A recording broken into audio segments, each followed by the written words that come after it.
boa noite, futuros guardianos. Aqui quem fala é a coordenadora Thaís.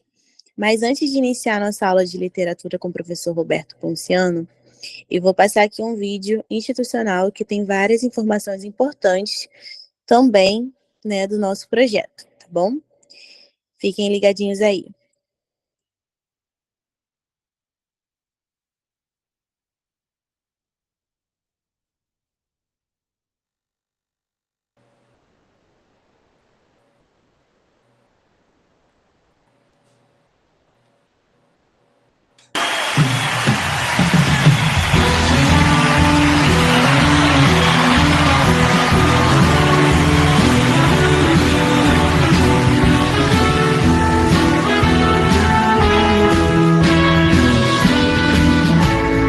Where it began, I can't begin to know it, but then I know it's growing strong. Was on the spring, and the spring became the summer.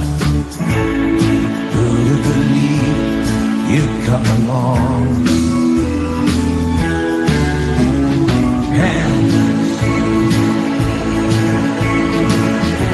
touching hands, reaching out, touching me, touching you. Sweet Caroline, good times never seem so good.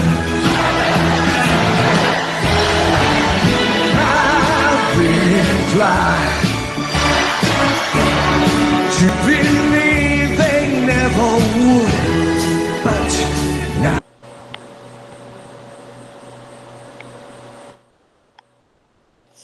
Esse é o ProERD Maricá, né? Ano passado foram 107 aprovações e vamos ver o que vai acontecer esse ano. Professor, é contigo. Boa aula, pessoal. Pessoal, boa noite, tudo bem? É a segunda aula que eu vou falar novamente sobre o livro, a pedidos. Eu separei questões novas também, são 8 questões, 4 autorais e 4 copiadas da revista eletrônica da UERJ sobre o Saramago, não efetivamente sobre o livro Caim. Vamos tentar entender o que pode cair na prova, né? A gente já falou um pouco sobre o livro, vou voltar a falar sobre o livro. Tem gente que está vendo pela primeira vez, a gente vai recordar, falar um pouco sobre o Saramago, dialogar sobre ele na primeira hora, e tentar na segunda hora fazer os exercícios. Né? São 2 horas, então fica um pouquinho rápido, né? Então, eu vou ficar entrando e saindo, porque como eu vou estar na apresentação, então muita coisa eu vou ter que ir lá e voltar para ver com vocês. Eu não vou ler aqui o perfil biográfico, acho que não tem sentido, né? Isso aí fica para vocês. Vou começar aqui, ó, né? Que em 1947 ele nasce aqui, só para lembrar, em 1922. Então, em 47, com 23 anos, ele publica o primeiro livro. Mas ele fica 19 anos sem publicar, ele fica 12 anos trabalhando numa editora, onde vai exercer as funções de direção literária de produção. Então, ele vai trabalhar como crítico literário, ele não é uma pessoa da academia, ele não vai estudar, vai fazer faculdade de literatura, nem vai ser mestre, nem doutor, não vai dar aula sobre literatura, com um Barthez. Ele é ou como o nosso querido, como é o nome? O Cortázar, que foi professor em universidades europeias, né? Agora fugiu o nome do grande escritor mexicano. Eu conheço escritor, autor do Arco da Lira, mas agora o nome não está vindo. Você tem escritores que foram acadêmicos. Ele não é um escritor acadêmico, né? E em 72, né, em 74, né, você vai ter a Revolução dos Cravos, né, que é a tomada de poder pelos uma coisa meio diferente. O William vai falar para vocês, durante muito tempo, Portugal permaneceu sobre o nazismo, sobre o fascismo, né? Nazismo não, sobre o fascismo português, que tem um outro nome chamado salazarismo. da década de 30 e sobreviveu até depois da guerra e até 1974, né? Foram quase 40 anos, ou mais de 40 anos, sob o regime fascista em Portugal. Salazar, o ditador, sobreviveu durante muito tempo, exatamente de uma maneira assim muito, digamos, irônica, não ter cereado oficialmente a Hitler e a Mussolini na Segunda Guerra. Teve soldado português lutando lá, os nazistas, teve voluntários, o regime era fascista, mas ele sobrevive no pós-guerra, um mundo conflagrado, um mundo dividido entre um polo ocidental capitalista pró-Estados Unidos e um polo oriental comandado pela União Soviética pró-socialismo. Portugal tem um regime fascista, mas que sobrevive porque, efetivamente, o fascismo é anticomunista, né? Então, fizeram vistas grossas tanto em Portugal quanto em Espanha. Como eles não entraram em guerra, os aliados não invadiram nem Portugal nem Espanha, o regime vai sobreviver até a década de 70. O Saramago é um militante comunista, ele é comunista. E aí, a partir de 74, ele vai assumir algumas funções administrativas, né, no governo local, porque a Revolução dos Cravos é uma revolução feita por oficiais, jovens oficiais portugueses, mas pró-democracia, contra o fascismo e com medidas liberalizadoras, no sentido de retomar uma normalidade democrática, mas também com uma visão mais de esquerda, mais socialista. Depois há uma segunda fase da Revolução dos Cravos, onde essa primeira leva socialista vai perdendo a força, mas efetivamente eles vão legalizar o Partido Socialista em Portugal, que vai governar Portugal durante muito tempo, né? Está atualmente no governo de Portugal, teve uma denúncia contra o primeiro-ministro, ele renunciou, mas houve uma eleição, então conseguiu fazer uma maioria composta e coisa e tal. Dizer que tem um partido socialista no poder não significa que o regime seja socialista, mas o regime pró-ideias de bem-estar social, etc. E o Saramago, na verdade, ele não era simpatizante tão somente socialista, ele ia além. Ele era marxista, ele era ligado ao Partido Comunista, ele era comunista. Então, até 1974, 75, ele não tem um grande destaque. Para você ter uma ideia, ele vai ser condecorado com o Prêmio Nobel de Literatura em 1998, com 75 anos. É um dos homens mais velhos a ser condecorado com o Nobel de Literatura. Aqui tem várias das honrarias que ele recebeu, né? Mas também tem outras questões, né? Ele foi proibido, por exemplo, quando ele publicou Caim, o Evangelho segundo Jesus Cristo, e Caim, ele foi proibido pelo governo português de receber um prêmio da Comunidade Europeia, uma coisa bem interessante. E os dois livros dele, tanto Caim quanto o Evangelho segundo Jesus Cristo, estão no Index. Pode parecer uma coisa engraçada, até hilária, ou chocante para alguns de vocês. A Inquisição realmente acabou, né? Você não tem uma Inquisição como você tinha no século XVI, XVII, XVIII. Você não tem pessoas condenadas à morte, pessoas empaladas, pessoas torturadas. Você ainda tem um index proibitório na Igreja Católica. Então, o Saramago teve a honra de ser colocado no index proibitório, junto com Galileu Galilei, junto com Descartes, junto com muitas pessoas de renome importante pela história aí, né? Ai, meu Deus do céu, agora eu não vou lembrar, esqueci, não lembrei, do Giordano Bruno, que foi na fogueira. Então, o Saramago, ele conseguiu realmente, com os livros dele, ser um escritor bastante controvertido, mesmo na Europa Ocidental.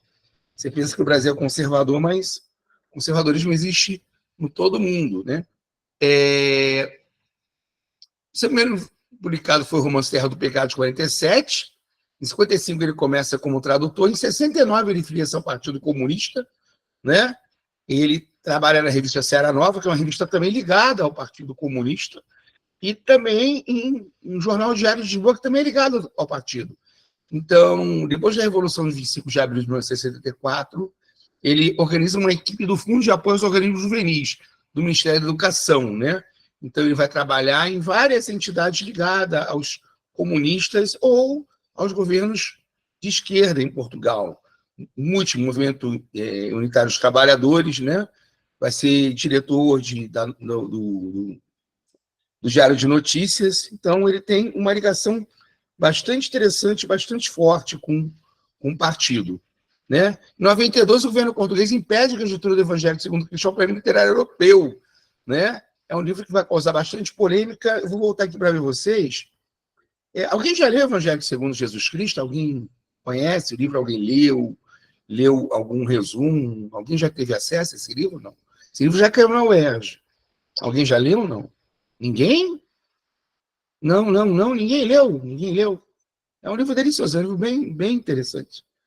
Bem gostoso. É um dos melhores livros do Saramago, junto com...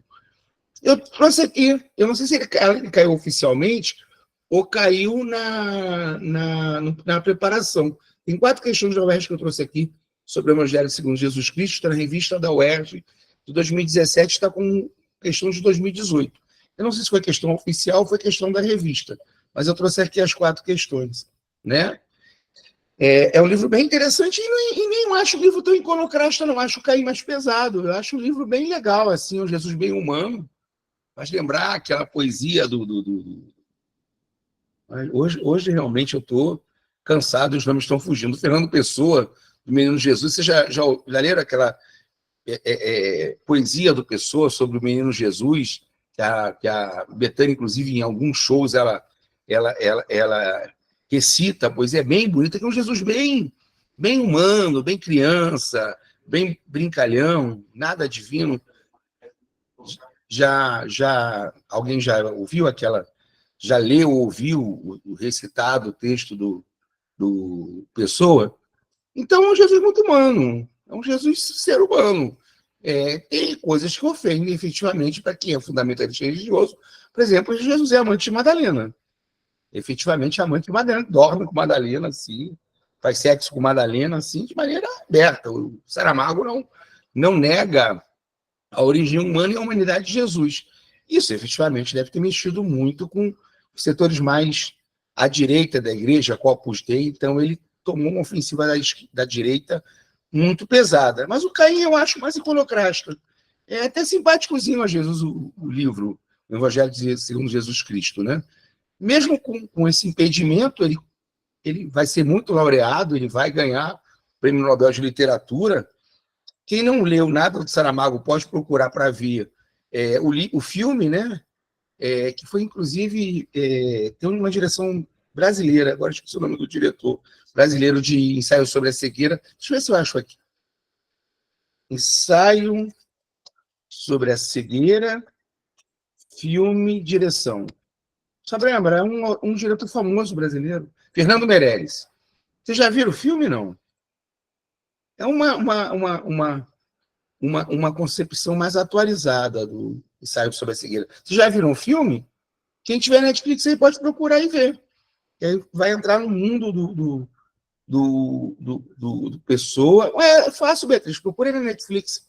Fernando Meirelles fez a adaptação. O Saramago foi na pré-estreia. Foi muito carinhoso com o Fernando Meirelles. Fernando Meirelles foi muito carinhoso com o Saramago. E, assim, mesmo não sendo completamente fiel, porque é uma adaptação, não é uma versão direta, pega bem o espírito do Saramago, entendeu? É bem legal o filme. Procurem, vejam o filme, vai valer a pena. Vai valer a pena. Peguem na Netflix e vejam. E procurem. Não tem na Netflix? Que horror! Que horror! Não tem Ensaio sobre a Cegueira, né? Gente! Que horror! Gente, que coisa, hein? Não sabia, não. Tem um documentário sobre o Saramago que se chama José e Pilar, que é sobre a vida dele, já o finalzinho da vida dele, que ele sai de Portugal, vai para a Espanha, vai para um territóriozinho, acho que é Lanzarote, que é muito legal também. Ele velhinho, coisa e tal, muito simpatiquinho, muito doce o Saramago, né? Quem olha os livros dele, de repente pensa que é uma pessoa azeda, não é. Muito doce, muito de bom trato, né? Vale a pena ver. José e Pilar, ele com a mulher dele, né? Ele é um militante político, né? E aí tem algumas características do Saramago, né? Do Caim, em geral. Uma perspectiva realista, mais ou menos realista, né? é uma perspectiva de realismo fantástico. Vocês sabem o que é realismo fantástico, gente? Sabe o que é surrealismo? Vocês têm noção do que seja isso? Por exemplo, vocês já ouviram falar do realismo fantástico na América Latina, né? Gabriel Garcia Marques, Julio Cortázar, surrealismo é porque, Beatriz, o que acontece?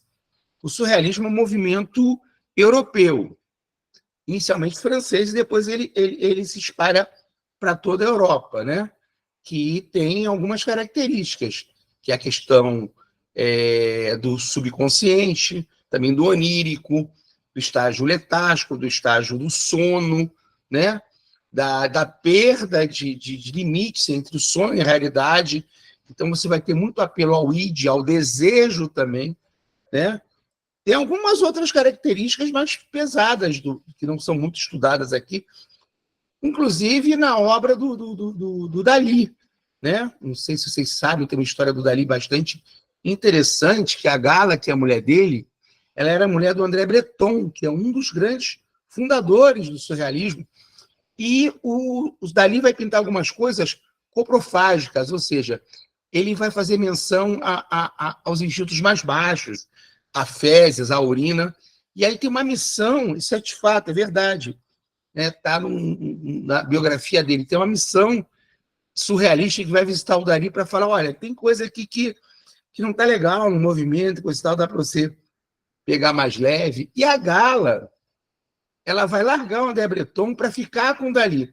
O mais interessante dessa história toda, a Gala é uma lindíssima, uma russa lindíssima, é que o Dalí ele tem uma questão com a sexualidade dele. Tem várias histórias sobre a possibilidade de Salvador Dalí ser um homossexual não assumido. E aí ele vai ver uma relação com a Gala muito duradoura, em que a Gala é muito mais mãe do Dalí do que esposa. Pra vocês terem ideia, eles nunca tiveram relações sexuais. Nunca houve coito entre o Dalí e a Gala, né? Mas o surrealismo é uma escola que começa na França, fica muito famosa na pintura com o Dalí, mas o Dalí não é o maior expoente na literatura do surrealismo. E quando chega aqui na América Latina, ela ganha uma nova versão, uma nova roupagem. A roupagem que ela ganha na América Latina é chamada de realismo fantástico, que é efetivamente você transcender a realidade, né? Você criar personagens míticos, mitológicos, personagens não reais, né? Que é muito parecido com o surrealismo, mas que, como não segue o manifesto surrealista, como uma criação da própria América Latina, ganha esse nome de realismo fantástico. Vargas Llosa, Gabriel Garcia Marques, o Borges, o Cortázar. Então, eu diria que o Dalí, o realismo dele, está muito mais um realismo fantástico, ou um surrealismo, que realismo. Assim, as obras do Saramago são muito pouco realistas, né? Onde vocês leu As Intermitências da Morte, já leram? Outro livro delicioso. A morte não quer mais matar. A morte se cansa da função dela, e a morte é uma mulher, ela se apaixona. E ela está apaixonada e ela esquece de matar, e o mundo vai ficando muito cheio, porque as pessoas chegam na hora de morrer e não morrem. E é uma crítica. O Saramago está velho, está vendo a perspectiva da própria morte, né? E ele está brincando com essa coisa da morte, porque a gente, quando pensa na morte, está pensando só na nossa existência. Mas fala assim, olha, que bom que tem a morte. Imagina se não tivesse a morte. Fica um monte de gente aqui, eternamente, sem renovação. É um livro bem legal. Intermitências da Morte. As Intermitências da Morte. Então, esse realismo, essa perspectiva realista, é mais um realismo fantástico, no surrealismo, construção de alegorias, humanismo, é bem humanista sempre, antropocentrismo, né? O homem é sempre centro do universo. É bom lembrar, gente, que Saramago escreve o livro Caim, escreve o Evangelho segundo Jesus Cristo, mas Saramago é 100% ateu.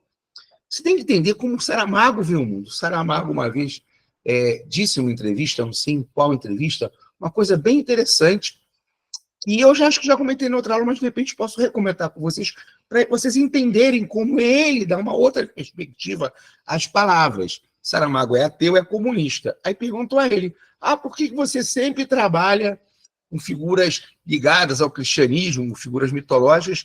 Ele vai e fala o seguinte, é porque todos nós somos cristãos. Se alguém quiser, pode ligar o microfone. O que Saramago, sendo ateu, quis dizer? Todos nós somos cristãos. Alguém pode me dizer o que ele quis dizer com isso? Por favor, gente, podem ligar o microfone e falar. Alguém pode dar uma opinião? Por que um homem ateu diz o seguinte: todos nós somos cristãos? O que ele quer dizer com isso? Ninguém tem uma opinião? Professor, tá me ouvindo? Peraí, um de cada vez. Vamos lá. Quem vai primeiro? Quem vai primeiro? A maioria, a sociedade é cristã, a maioria da sociedade, da nossa sociedade. Isso, exatamente. Miguel também pode falar, Sebastião, um de cada vez.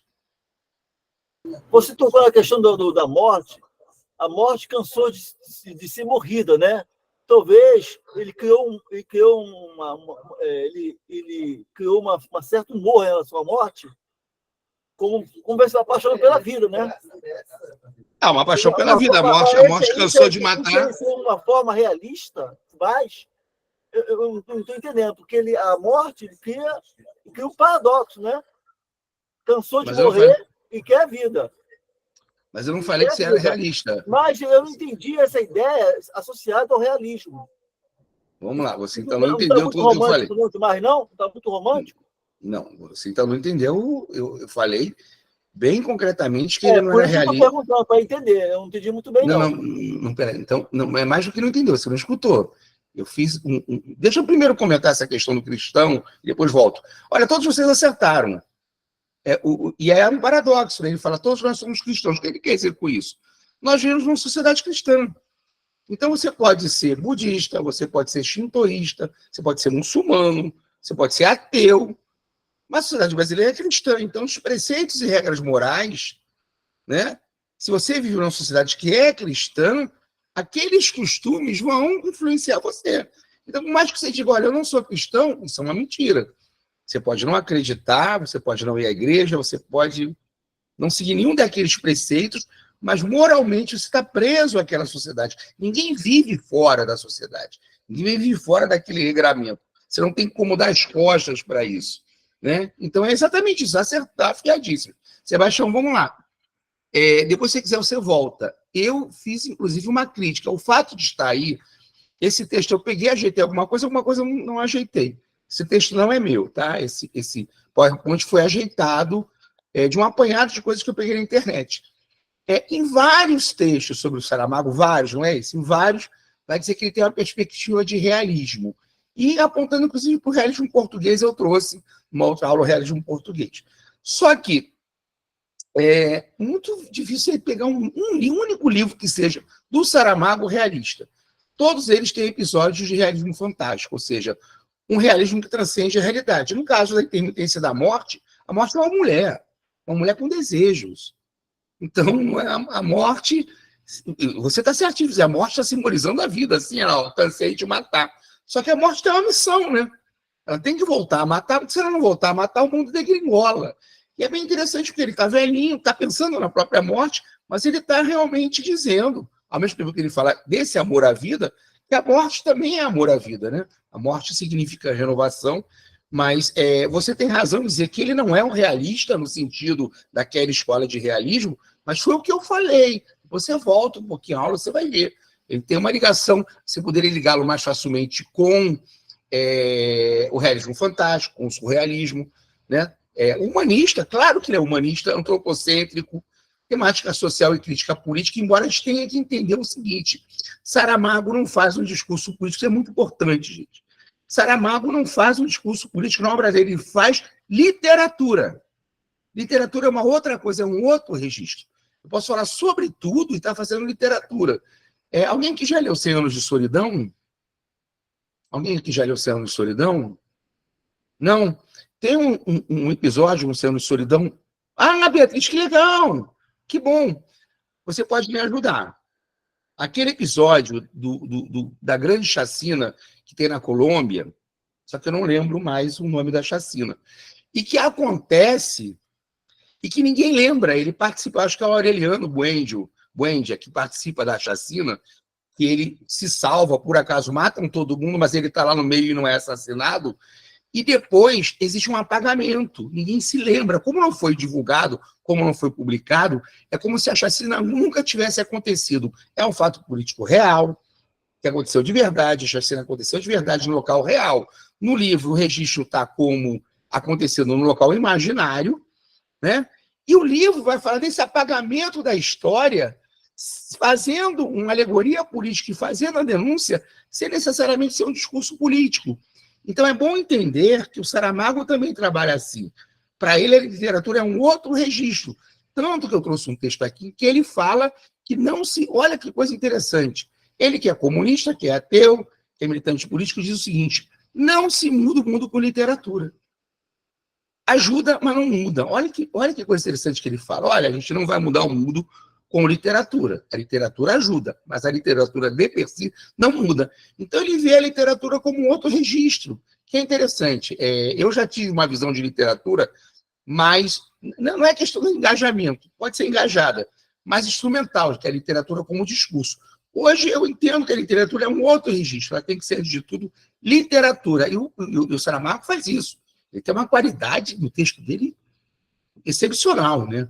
Da inveja da qualidade que ele tem no texto dele. Temas da crítica social e crítica política, sem virar um discurso, sem virar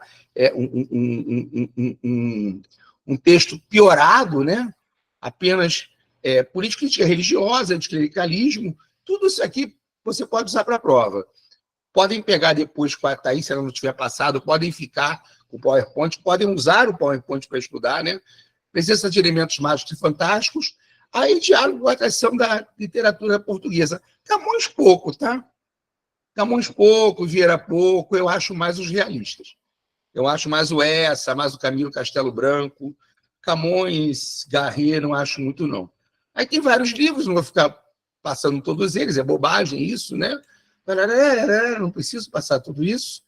Né? Aqui vamos falar um pouquinho de Caim, né? Quem já leu, eu já fiz uma passagem sobre Caim, fazendo uma outra passagem mais rápida, porque a gente vai ter que botar as questões, né? Então, primeiro é um livro, lembrando que é literatura.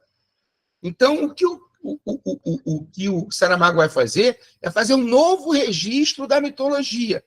Lembrando que eu já dei aula, não foi para vocês, já dei aula de mitologia aqui no pré-vestibular, falando de mitologia, quando eu falo da fundação da filosofia, porque a filosofia, ao mesmo tempo que se funda como oposição à mitologia, ela se funda a partir da mitologia. Porque a mitologia não é uma mentira. Eu já vi livro de ensino de filosofia cometendo o erro de dizer que mitologia não é mentira. A mitologia é um registro que pode perfazer, por exemplo, verdades do inconsciente coletivo, do inconsciente social, com temáticas que perduram por várias gerações, né? A própria literatura acaba criando mitos. Madame Bovary é a coquete, é a mulher que quer viver, que quer ter prazer, que não quer ficar presa no relacionamento, né? Por exemplo, as pessoas falam, essa é uma balzaquiana. Muita gente repete isso, nem sabe o que é falar com isso. A mulher de 30 anos do Balzac. São figuras que ficam como paradigmas eternos, Eros e Psique. Então, o que o Saramago vai fazer é refundar a mitologia bíblica. Ele vai brincar, mesmo que seja uma brincadeira bastante anticlerical e bastante, digamos, antitética, antagônica com o Velho Testamento, né? Então, você começa aqui, você vê que, primeiro, não tem uma linearidade, isso é interessantíssimo, isso pode cair isso, não há uma linearidade, a narrativa não é linear, não é uma história contada de um começo, meio e fim, embora você consiga ver um começo, meio e fim, você tem uma moral por trás da história, né? Então, aqui o Caim, em geral, para começo de conversa, né, você tem a reconciliação da figura do Caim, a redescoberta da figura de Caim como algo positivo.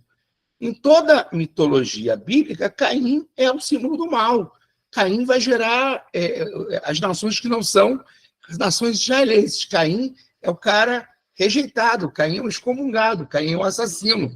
E ele vai transformar o Caim num anti-herói, que ao mesmo tempo é um herói, que ele vai revisitar a história bíblica, o Antigo Testamento, denunciando aqueles momentos em que, efetivamente, aquela mitologia parece não apontar para algo humano, para algo divino, ou o que a gente pudesse considerar divino, principalmente no sacrifício do filho de Abraão, né? Então, a própria voz da narrativa, o narrador é um pouco onisciente, né? É bem interessante essa questão do narrador onisciente. Não basta ser um narrador em terceira pessoa, tem que ser um narrador que participa. Então, pode cair na prova, perguntar se o narrador em terceira pessoa é onisciente. No caso dessa leitura, é porque ele participa, ele dá opinião, ele conversa de tal maneira com o leitor que tem hora que eu não sei se sou eu que estou dando opinião, se é o Caim que está dando opinião, se é o narrador que está dando opinião, né? Às vezes você não sabe, e é bem interessante isso, se é o Caim que está narrando ou se é o narrador em terceira pessoa que está narrando. Inclusive, isso é uma das características do Saramago, essa quebra da narrativa e esse uso, às vezes, do narrador em terceira pessoa e, às vezes, em primeira pessoa, né? Então, os temas e personagens tidos como elevados são rebaixados, assim como marginalizados, ganham destaque, encontrando-se todos no mesmo plano. Caim eleito protagonista por Saramago, como contraponto às histórias bíblicas e o próprio Deus.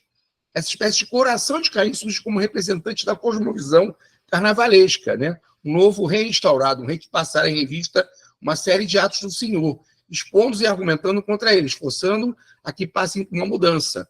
E como tentativas de abranger várias passagens bíblicas, Caim é lançado fora do tempo linear, surgindo os momentos e lugares que sua presença e suas dúvidas se justifiquem. Lembrando que essa quebra da narrativa linear é um traço característico. Epa, desculpa, eu vou repassar aqui que eu deixei cair. Eu deixei cair aqui, eu tirei sem querer a janela que está com... Peraí, gente. Deixa eu voltar onde eu estava. Eu deixei cair aqui. Fiz besteira, botei no ESC sem querer.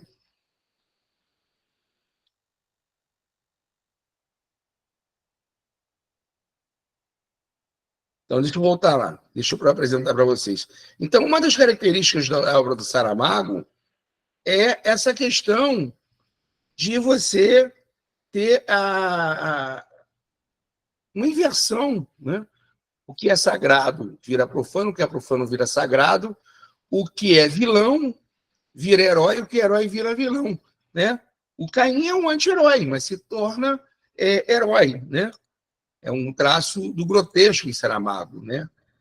Eu não vou entrar aqui nessa questão peraí, o que foi?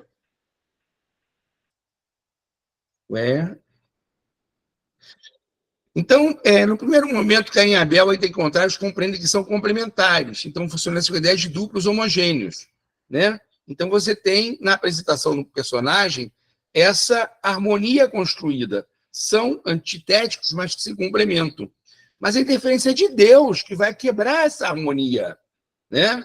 Então, Caim não se institui como símbolo de inveja, mas por Abel, isso é muito importante, o que aparece no livro.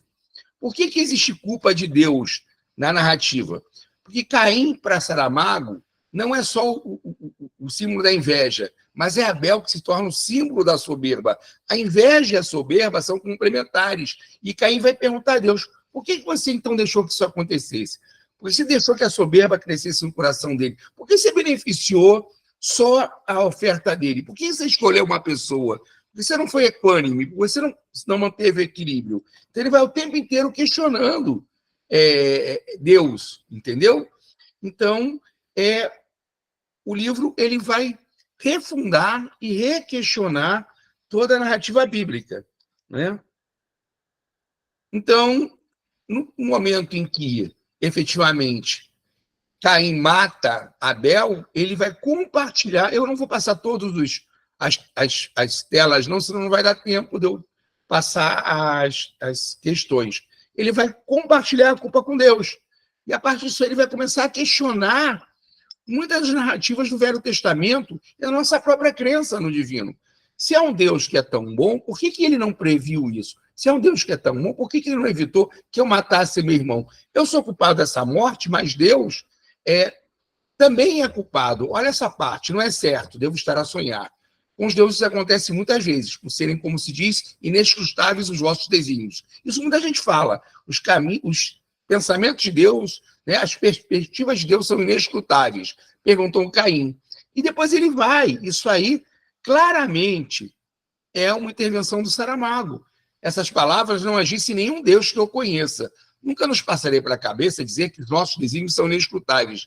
Isso foi coisa inventada por homens que presumem descer tu cá, tu lá, com a divindade. Ou seja, o inescrutável é uma forma de você justificar a sua própria irracionalidade numa determinada crença. Então, isso é o tempo inteiro colocando em questão a divindade do texto, né? Então, a partir desse primeiro diálogo, já tem mais um elemento desse texto bastante interessante, que é a errância. Se quebra a narrativa linear e o Caim pode ir para frente e para trás, não só na geografia, mas no tempo. Então, ele vai perspassar vários episódios e vários momentos da Bíblia, criando um mundo ao inverso, né? Então, o próprio tempo é um tempo que não é nem psicológico, é um tempo fantástico, porque não é um romance psicológico, tão somente. É um tempo fantástico porque é um eterno presente.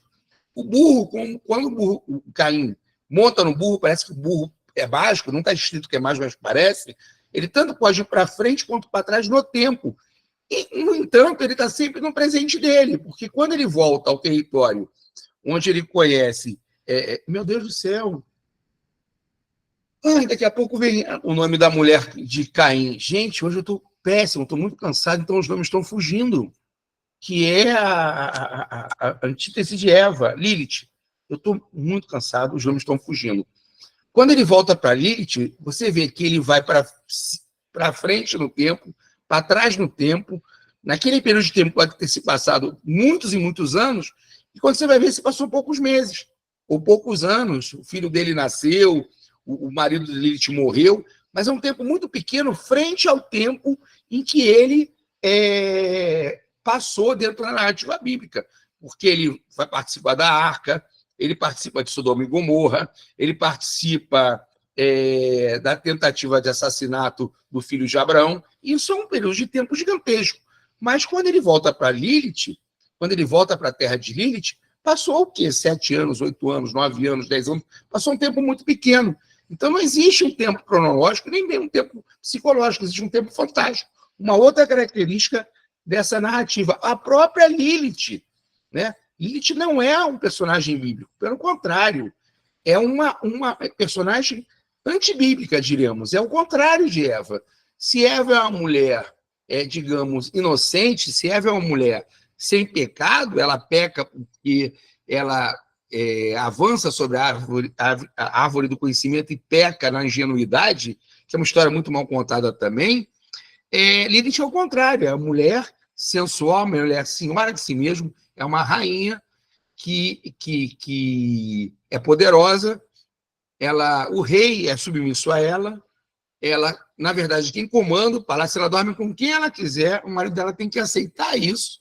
Ela não é uma prostituta porque ela não se vende, muito pelo contrário, ela determina com que homem ela quer deitar. Então, é uma narrativa completamente fora da chamada moral bíblica. Ele insere esse personagem como ponto culminante e até como questionamento. Se você pegar o Velho Testamento é um livro onde a submissão das mulheres é pregada do início ao fim.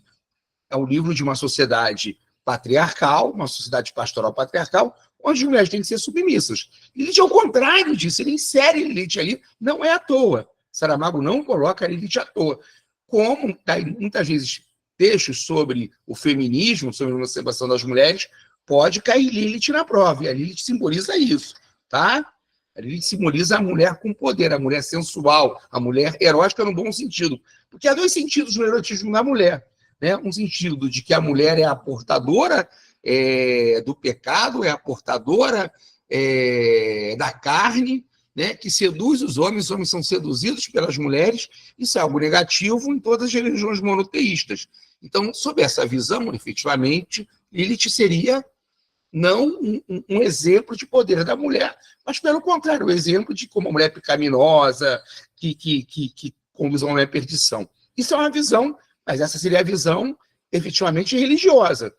A Lilith, vista fora da religião, ela é uma deusa, ela é uma bruxa, ela é uma feiticeira, ela é uma rainha, ela é o poder.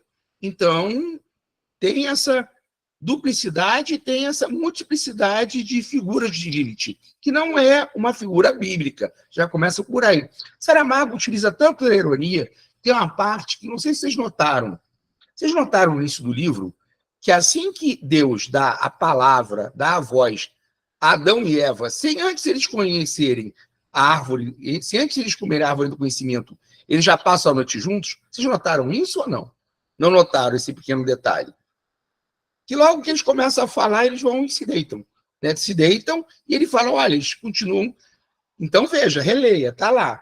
E eles continuam no dias e noites fazendo sexo, e o Saramago é muito irônico, ele fala assim, como eles não conheciam muita coisa, não conheciam muitas posições, não tinham muita experiência, né?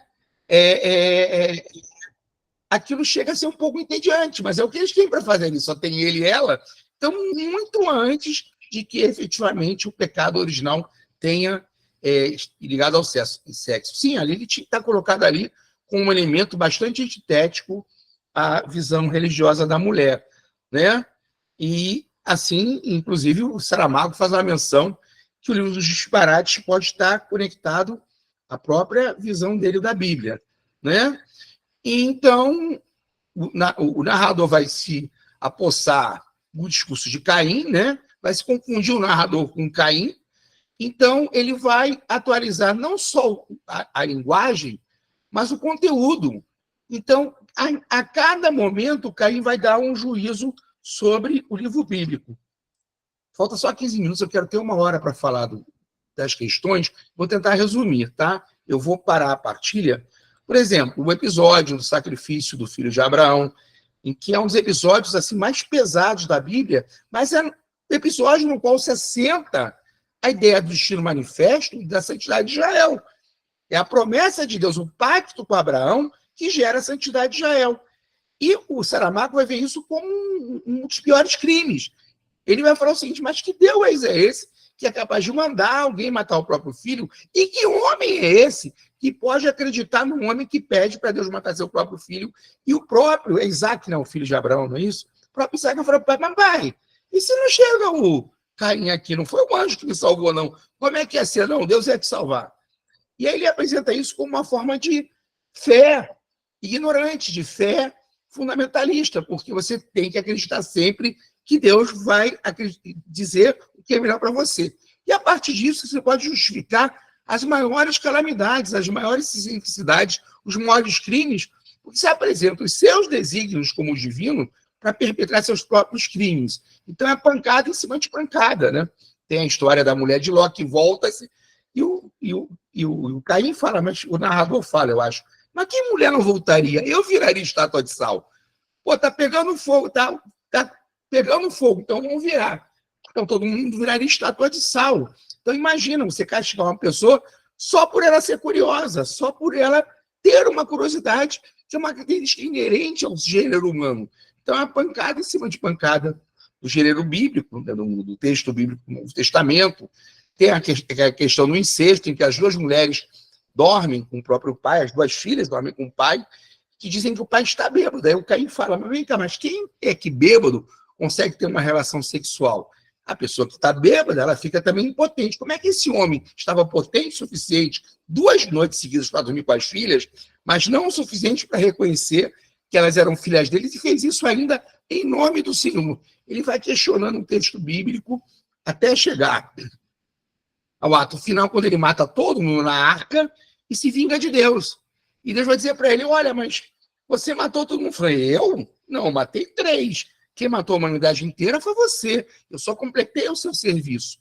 Então, é um livro em que, efetivamente, há toda uma reversão da narrativa bíblica.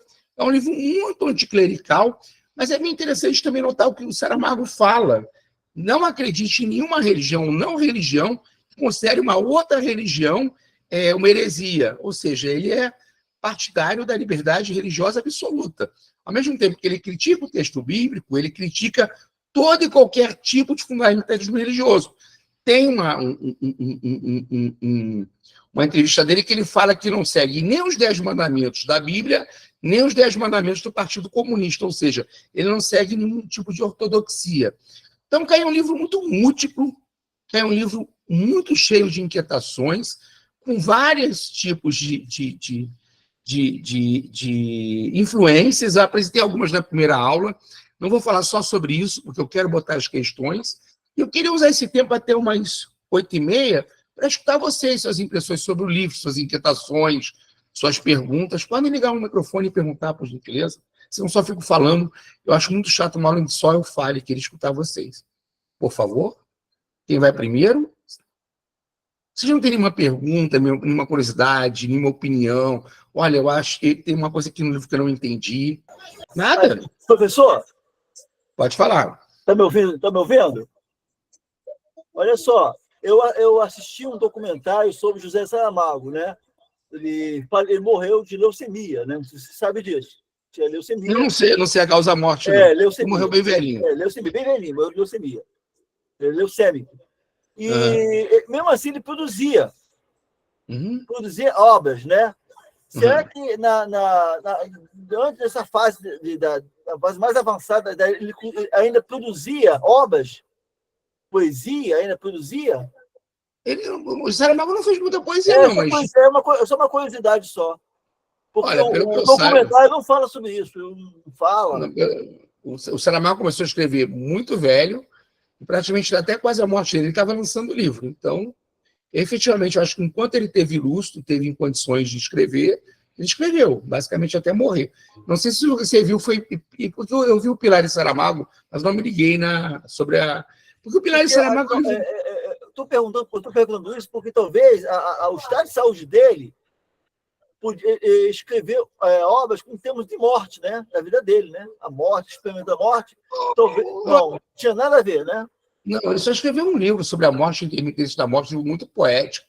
Mas a morte é uma preocupação de todo mundo. Borges vai escrever sobre a morte, bastante sobre a morte, porque a morte é o grande mistério, né? Realmente, será que a gente morre ou não morre? Então, isso é um tema de muitos escritores, né? Não, ele não foi escrever só sobre a morte, não.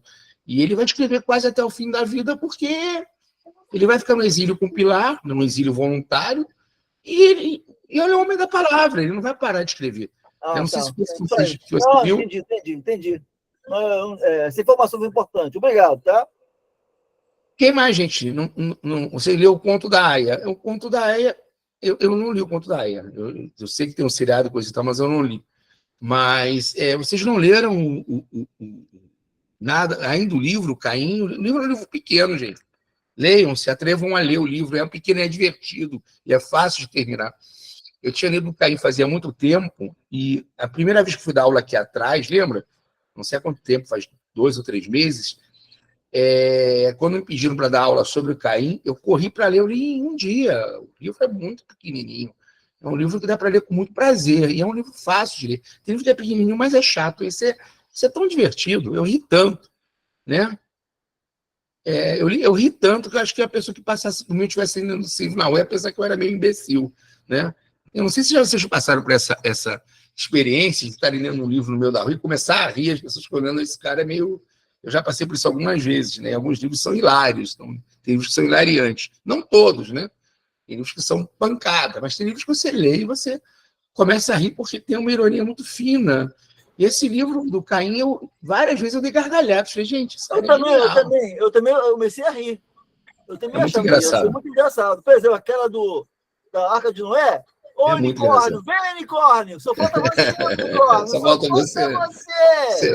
Você vê como ele está realmente gastando... Ele usa um mito para poder combater o outro, para poder criticar o outro mito. Ele critica o tempo inteiro, né? Porque primeiro ele fala assim... Foi muito engraçado. Foi a parte mais engraçada.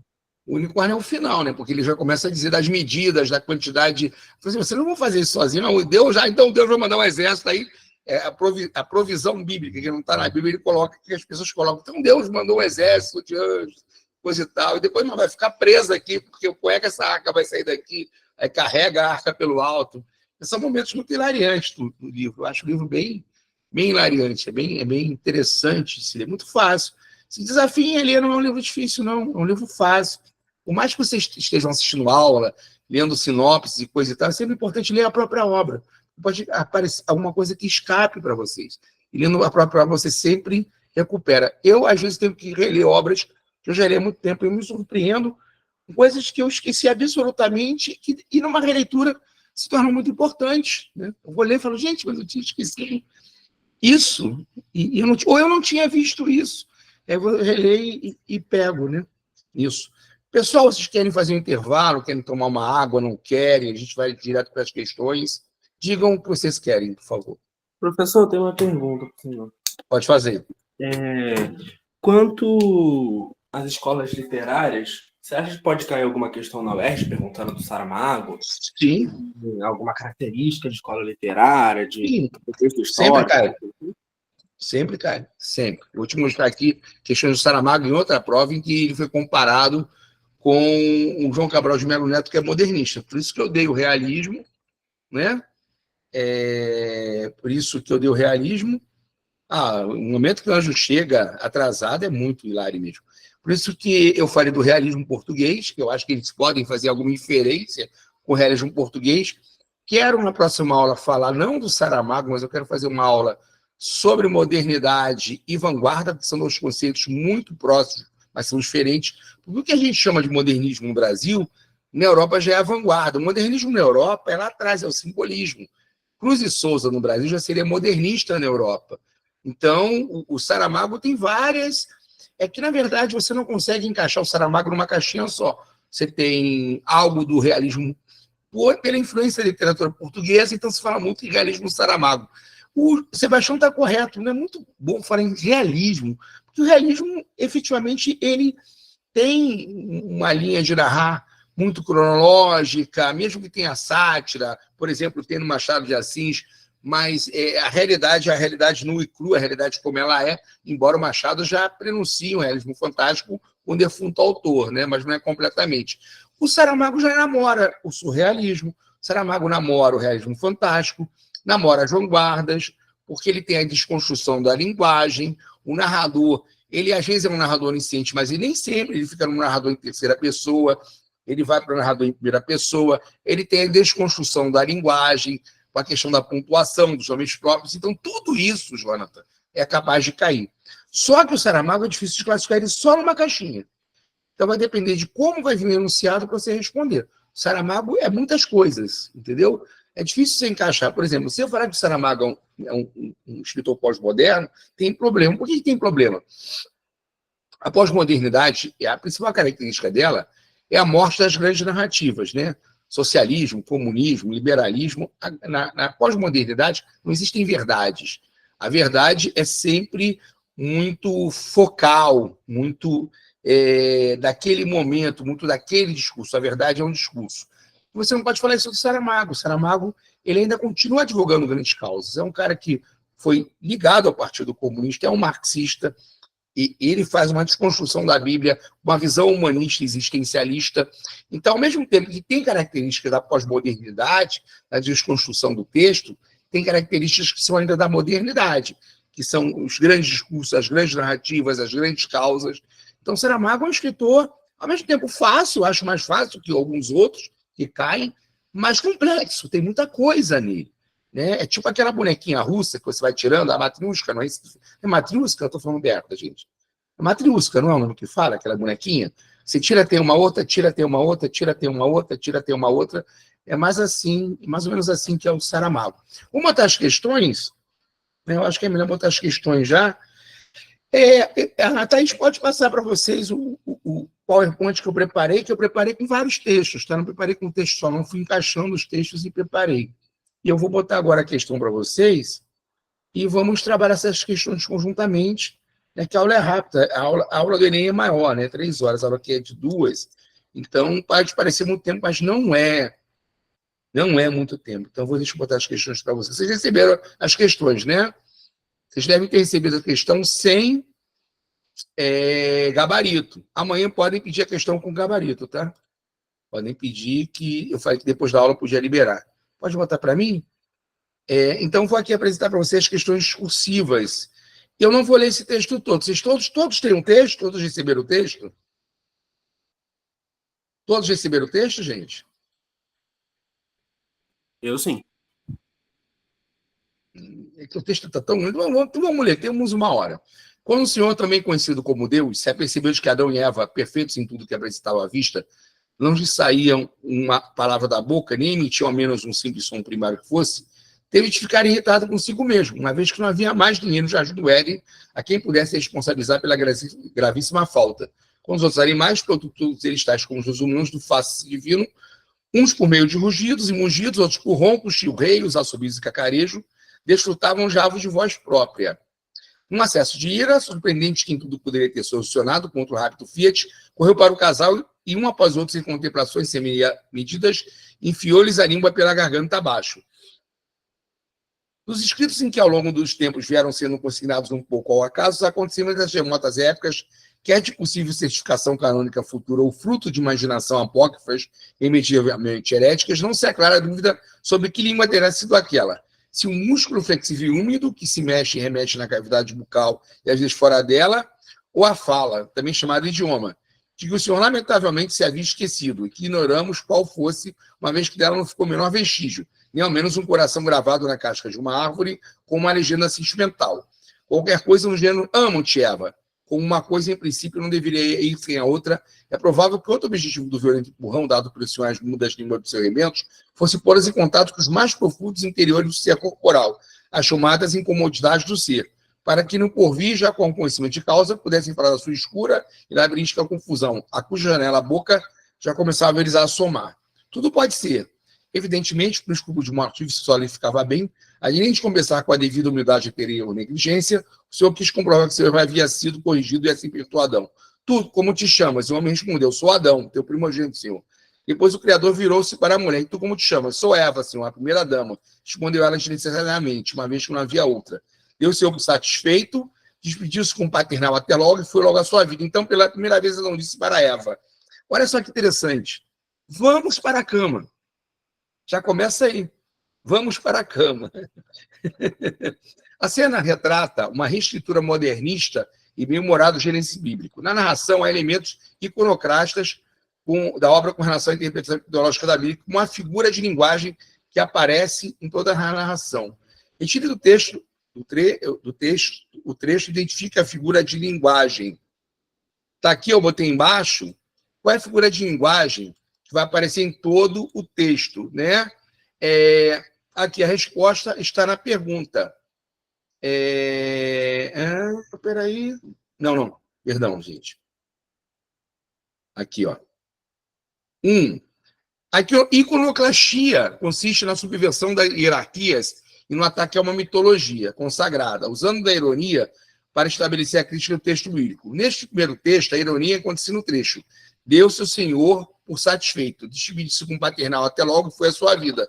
Então, pela primeira vez, Adão disse para Eva, vamos para a cama, no qual sugere intercurso sexual entre Adão e Eva muito antes da tentação da árvore do conhecimento, e como resultado da dádiva da fala de Deus ao homem. Lembrando que a sexualidade, pelo simples prazer, é interditada no Velho Testamento. A ironia se dá nesse trecho. Existe ironia no tempo todo, no texto todo. O texto é extremamente irônico. Essa pergunta, na verdade, é o refis da primeira, retomando essa questão da ironia, né? Essa é uma questão que pode cair não assim, mas pode-se cair alguma pergunta sobre essa figura de linguagem, perdão, figura de linguagem mesmo, que é utilizada o tempo inteiro nas construções de Saramago, né? Não só nesse livro. Em todos os livros de Saramago aparece a ironia, né? Fiat seria um ato, né? Faça-se a luz, Fiat, faça-se a luz. Seria um ato divino, um ato de poder, né? Deus pode fazer o que quiser. Veja a ironia também, você pode pegar em outros momentos a ironia. Se Deus é Deus e pode fazer o que quiser, por que ele meteria a língua na boca de Adão e Eva? Aquilo, e isso o tempo inteiro, é o Saramago ironizando o texto bíblico. Porque isso sugere, inclusive, um sentido sexual. Ele coloca a língua na boca de um e a língua na boca de outro, já causando um incômodo, né? E já fazendo com que eles se interroguem. Então, o tempo inteiro, esse Deus vai ter uma característica também antropocêntrica, uma característica humana, uma característica ligada ao desejo, ligado à materialidade humana. Então, essa primeira questão está muito parecida com a primeira questão do outro que eu fiz, mas ela está modificada, tá? Então, a ironia vai aparecer o tempo inteiro no texto do Saramago. Essa primeira questão até é fácil, mas eu quis trabalhar ela porque a ironia vem sempre. Vamos à questão 2. Caim é condenado a vagar após a morte do irmão. Esta errância é uma figura constante nesta e em outras obras de Saramago, que dá a elas um caráter, por vezes, de travessia, de epopeia. Esta errância tem um significado-chave na obra, porque através dela Caim atravessa o tempo e vários textos bíblicos. Dissecando suas contradições, a errância é parte da maldição divina contra Caim. Qual o papel que tem a errância na construção da narrativa de Caim de Saramago? Essa questão é muito vaga, e eu sei, eu fiz ela de vaga de propósito. Por que eu fiz de propósito? Porque pode cair uma questão assim muito em aberto, em que vai depender muito do conhecimento que vocês têm da obra, do conhecimento que vocês têm de literatura, do conhecimento que vocês têm das matérias em geral, para dar uma resposta. Efetivamente, isso é uma questão inventada por mim. Não acredito que vai cair errância na prova, mas é exemplo de uma questão complexa de nível médio, de nível superior, né? Usando uma característica do texto literário e uma característica da obra do Saramago, que existe em outras obras também, que é a errância. Então, dou um exemplo de resposta que você poderia dar. Na obra de Saramago, a história bíblica vai além. Caim e sua errância viaja por diversos acontecimentos narrados na Bíblia, em todos eles questiona a autoridade de Deus. Para Caim, Deus é mau, vingativo, ambíguo e injusto, a começar pelo assassinato de Abel. Caim se considera apenas o instrumento e o verdadeiro assassino de seu irmão, Deus. Caim e Deus conversam em pé de igualdade, pois esse Deus não merece nenhuma reverência. No final do romance, Caim confronta a Deus, terão de chegar o dia em que alguém te colocaria perante a tua verdadeira face. Ou seja, a errância é um elemento da narrativa para efetivamente que o Caim possa se colocar em igualdade com Deus, ser o duplo de Deus, fazer essa dialética, essa construção dialógica do diálogo permanente com Deus, contraditando ele, ou seja, ele é um recurso para que se coloque a iconoclastia de Caim. Eu sei que essa questão dificilmente vai cair assim na prova, mas é uma questão para exercitar em vocês os sentidos do livro. Entenderam? Acho muito difícil cair uma questão assim, é uma questão bem aberta, para vocês refletirem sobre o livro. Vocês vão ver que na resposta tem várias questões que remetem a elementos-chave do livro, que remetem a chaves de leitura do livro. Peguem essa chave de leitura e apliquem para entender o livro. Beleza? Entenderam, gente? Eu sei que essa questão 2 está muito vaga, é uma questão criada por mim, uma questão bem típica, até de mais de nível superior do que no nível de vestibular, mas eu não estou falando isso para ser pedante, não. Estou falando isso porque a intenção dessa questão foi dar elementos-chave para vocês lerem o livro. Não foi bem preparar vocês para fazer uma questão do vestibular. A 1 não. Ironia é uma coisa que pode cair, deve cair, é capaz de cair, então estou alertando para um elemento que pode cair. A 2, eu estou trazendo elementos do livro para vocês entenderem a narrativa. Quem ainda não leu pode pegar esses elementos-chave para ler o livro. Quem já leu vai ajudar a entender mais o livro. O que eu chamo de elementos-chave, chaves de leitura? Vou contar um caso que eu já contei 500 vezes, de repente já contei nessa aula também, nessa aula não necessariamente de hoje. Eu, quando era jovenzinho, eu tinha muito preconceito contra o Nietzsche, porque eu achava que o Nietzsche era reacionário, etc., vontade de potência, era um cara ligado à aristocracia, etc., etc., etc., então não gostava de ler Nietzsche.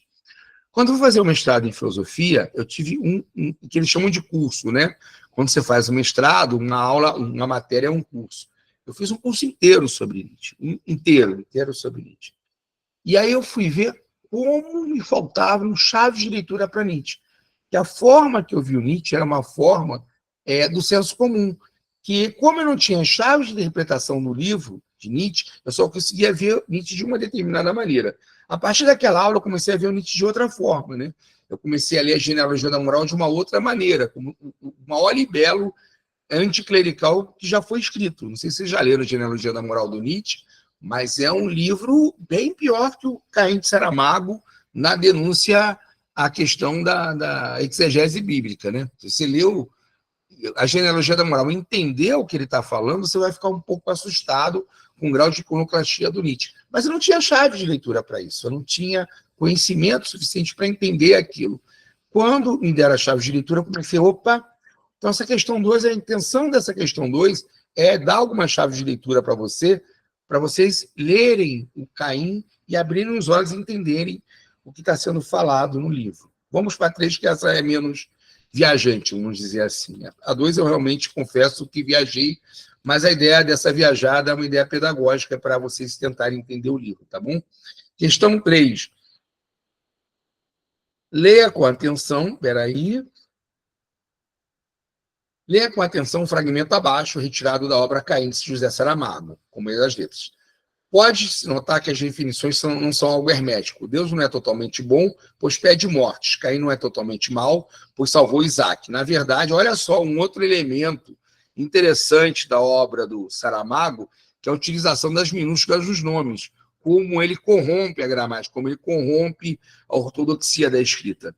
Na verdade, como exemplo do jogo de oxímoros, que são oxímoros ou paradoxos, tá? O Deus mal, o Caim bom é um paradoxo, Caim é um assassino. Como é que ele pode ser o símbolo da bondade? Na verdade, como exemplo do jogo de oxímoros, sobre o qual se montam diversos livros, ambos são ao mesmo tempo vítima e algoz, um do outro. O Senhor deu o castigo a Caim pela morte de Abel, mas antes disso tinha ele desdenhado e cortado sua fé. Caim, como represália, tenta entender a Deus e lhe dá o castigo de destruir os planos que tinha para a humanidade criada. Lilith declararia, quando o regresso de Caim, ninguém é uma pessoa só. Essa frase da Lilith pode cair, tá? Essa questão da pluralidade desse texto que é dialógico e é sempre aberto. Os textos de Saramago nunca são definitivos, são sempre abertos a várias interpretações. Nenhuma pessoa é uma só. A Morgana não é uma só, o Jonathan não é uma só, o Sebastião não é uma só, a Olga não é uma só, a Brenda não é uma só. Todos nós somos complexos, plurais, né? Então, ninguém é uma só pessoa. Assim sendo, o livro de José Saramago busca a razão para metamorfosear a fé, procura o confronto de ideias para solidificar os argumentos. Ao declarar à imprensa que a Bíblia é um manual de maus costumes, José Saramago não quer apenas provocar, mas sim buscar a renovação da fé a partir do escárnio que espera uma resposta. Caim José Saramago, um rio provisório de uma Bíblia carnavalesca. Essa é uma questão possível de cair na UERJ. Eles pedem muito figura de linguagem. Caim, uma obra construída com paradoxos. Descreva o que é um paradoxo e como ele se encaixaria na obra, segundo a crítica feita pela autora do excerto acima. Assim, como que este jogo dialético de contradições dialogaria com o próprio autor. O que é um paradoxo, pessoal? Querem ligar o microfone e falar? Alguém fez? Alguém tentou fazer? O que é um paradoxo? Qual a diferença do paradoxo com uma antítese? O paradoxo ele é uma contrariedade de ideias, né? Enquanto a antítese ela utiliza de palavras antônimas. Paradoxos são meio que ideias contrárias que não se anulam. Então, por exemplo, a questão do Caim ser um assassino e mesmo assim ser considerado bom. Quebra a lógica, quebra. Então, essa contradição. Sim, exato, muito bom. Quebra a lógica. Você parece uma contradição aparente, não absoluta, não uma antítese absoluta. Muito bom. Quem falou foi o Jonathan? Sim, sim. Sim, muito bom. Muito bom. É uma questão que pode cair, né? Porque o uso do paradoxo é efetivamente algo que pode cair. A UERJ pergunta muito sobre figura de linguagem, então pode cair paradoxo. Então, essa é uma questão possível. Essa questão é inventada por mim, tá, gente? Não está em lugar outro nenhum, mas é uma questão que pode cair não assim. Gente, não vai cair com esse texto. Tá? Pode cair com outro trecho do livro, pegar um paradoxo, citar e perguntar algo assim. Muito bem, Jonathan, você ia se dar bem nessa questão. Não, pode falar. Essa expressão que eu gostei, né? As definições não são herméticas. Não são fechadas. Isso aí é um dogmatismo, né? Dogma, né? É isso, não são herméticas. Dogma. Sim, e o Saramago fez uma crítica ao dogmatismo. Isso, exatamente. Não são herméticas, não são fechadas. Que o dogmatismo é uma verdade indiscutível. Você não pode exatamente. Então, tá afiado. É isso, esse fechamento. Legal, né? Muito bom. Tá fechado, tá afiado, Sebastião. Parabéns ao Jonathan, parabéns ao Sebastião. Jonathan, deixa eu ver se é Jonathan mesmo, porque eu estou falando besteira. Jonathan, parabéns ao Jonathan, parabéns ao Sebastião, é isso mesmo. Olha a resposta. As definições não são herméticas, pois tanto Deus como Caim não são totalmente bons ou maus, o que é uma grande contradição com o que tem na Bíblia. Que na Bíblia Deus é bom e Caim é mau. Né? Paradoxalmente, no texto do Saramago, Deus não é bom. Você olha esse Deus e o Saramago está batendo. Você olha, esse Deus não é bom. E Caim não é mau. Caim, inclusive, vai salvar Isaac. Ambos são, ao mesmo tempo, vítimas e algoz um do outro. O livro busca a razão para metamorfosear a fé, o confronto de ideias para solidificar os argumentos. Né? Deus desdenha e corta a fé de Caim. Mas antes de punir o filho de Adão e Eva, garante-lhe o direito de defesa. Né? Então, não é um Deus completamente mau também. Né? Ele marca Caim, mas não mata Caim. Então, tem alguns elementos interessantes desse Deus. Caim, o primeiro antagonista direto de Deus, que tenta entender o Senhor e lhe dar o castigo de destruir os planos que tinha para a humanidade. Assim, através tanto de antíteses não pedidas na questão, ela não está pedindo antíteses, esqueça as antíteses, como paradoxos, Saramago constrói uma narrativa dialética que deixa aberto ao leitor a conclusão sobre a obra e sobre a obra de Saramago sobre o texto bíblico. Outra coisa, as obras de Saramago são sempre abertas. Né? Eu posso entender a obra de Saramago de maneira completamente de Sebastião, de maneira completamente diferente de Jonathan. Isso é uma característica bem importante de Saramago, deixar a obra em aberto. Então, cada um entende a obra de uma... Lógico, você não vai entender uma obra de uma maneira completamente absurda para responder uma questão, mas são sempre obras em aberto. Beleza? Vamos lá? Essa é uma questão que poderia cair na UERJ, tá? Facilmente, é autoral. Essa fui eu mesmo que criei. Então, vamos Professor, lá. Diga, pode falar. Quando eu li o livro, teve uma passagem que Deus começou a falar mal do homem. Que o homem é mau, o homem tem mal dentro de si, que não sei o que, não sei o que. Só que veio na minha mente a parte que fala que o homem foi feito à imagem e semelhança de Deus. Então, Deus, indiretamente, ele está xingando a si mesmo. Isso consideraria um paradoxo? Eu consideraria. Eu não sei se a UERJ aceitaria, mas eu consideraria. Tem uma coisa, Jonathan, eu já corrigi, não oficialmente, extraoficialmente, prova em banca de pré-vestibular. Às vezes a gente discorda da banca, entendeu? Espero que não coloque uma questão que seja tão aberta que você, às vezes, acerta e fica em dúvida, e você erra e não aceita o erro. Eu já vi isso acontecer em vários vestibulares. Você fala, não estou errado, eu não estou convencido, entendeu? Tanto que, às vezes, tem uma outra questão que é anulada no vestibular, né? Porque, efetivamente, ela fica tão em aberto que é anulada. Mas eu consideraria assim, tá bom? Isso aqui, eu não sei se caiu na prova ou só na revista da UERJ. Eles usaram ensaio sobre cegueira do Saramago. E aí, Jonathan, o que eu te falei, comparando com outras obras e situando literariamente, tá bom? E aí colocando... Tem muita figura de linguagem na UERJ, né? Eles têm uma fixação no negócio de figura de linguagem, que eu não sei porquê. Eu não gosto tanto assim, não, de figura de linguagem, tá, gente? Mas eles adoram. O narrador dominem figura de linguagem, tá? Leiam bastante, dominem. O narrador de ensaio sobre a cegueira emitiu uma opinião sobre o homem que roubou o carro ao chamá-lo de ladrão Zeco. Isso aqui caiu, tá? Isso aqui eu estou tirando do caderno da UERJ. Os diferentes tipos de narrador, olha, isso pode cair. Narrador, tipo de narrador. Isso, textualidade também. Narrador, eles trabalham muito nessa questão da narração, do narrador, se é primeira pessoa, se é terceira pessoa, se é onisciente, por aí vai, tá? Então, essa é uma questão da UERJ. Considerando diferentes tipos de narrador, classifique o do romance de José Saramago. Em seguida, indique o processo de formação, isso também eles usam muito, a parte do português, né? A palavra ladrão Zeco, e aponte um morfema responsável pela avaliação depreciativa que se faz do ladrão. O texto está aqui. Oferecer-se para ajudar o cego, o homem que depois roubou o carro não tinha em mira, nesse momento preciso, qualquer intenção malévola. Muito pelo contrário. O que ele fez não foi mais obedecer àquele sentimento de generosidade e altruísmo que são, como toda a gente sabe, duas das melhores características do ser humano, podendo ser encontrados em criminosos bem mais impedidos do que este. Simples ladrão Zeco de automóveis sem esperança de avanço na carreira. Explorado pelos verdadeiros donos do negócio, que esses é que vão se aproveitar das necessidades de quem é pobre. Foi só quando já estava perto de casa do cego que a ideia se representou com toda a naturalidade.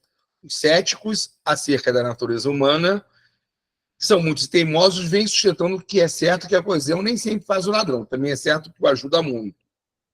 Quando nós permitimos pensar que se o cego tivesse aceitado o segundo oferecimento do afinal falso samaritano, naquele derradeiro instante que a bondade ainda poderia ter prevalecido, Referimos no oferecimento de ficar a fazer companhia enquanto a mulher não chegasse.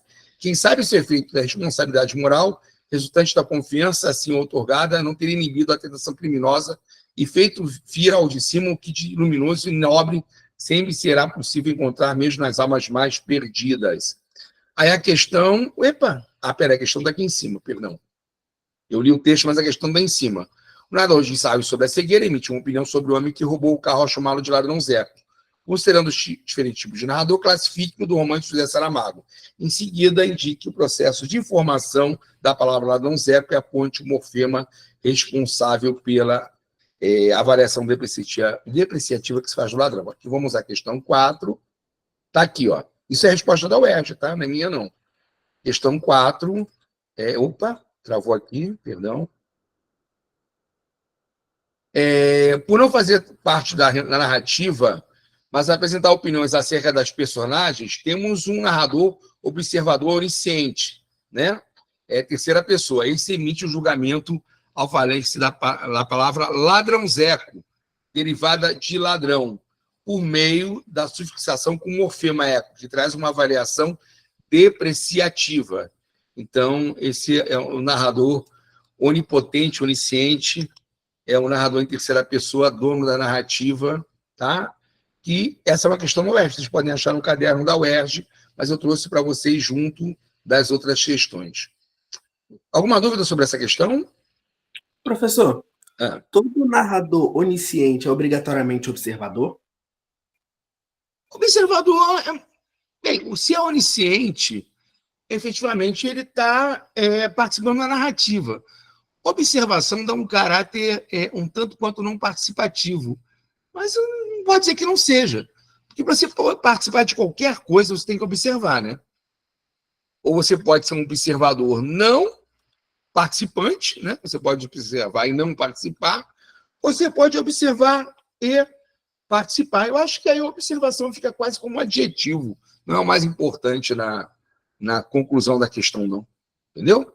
Mas a ação dele, de intervir na narração, ele intervém efetivamente dando a opinião dele. O narrador onisciente é esse que fica opinando, esse é isso, esse é aquilo, esse poderia ter, e que é muito característico das obras do Saramago, né? Ele não narra simplesmente, ele efetivamente vai opinando. O que é uma tradição, olha aí, isso é uma tradição do realismo português. Você pegar a obra do ano passado, Coração, Cabeça e Estômago, meu Deus do céu, do Camilo Castelo Branco, que tem dois narradores, o autor e o testamenteiro dele, que faz o livro, que redige parte do livro, o tempo inteiro ele está opinando. Isso é uma característica do realismo português que está presente também na obra do Saramago, né? É uma outra chave de leitura. Vamos à questão 5.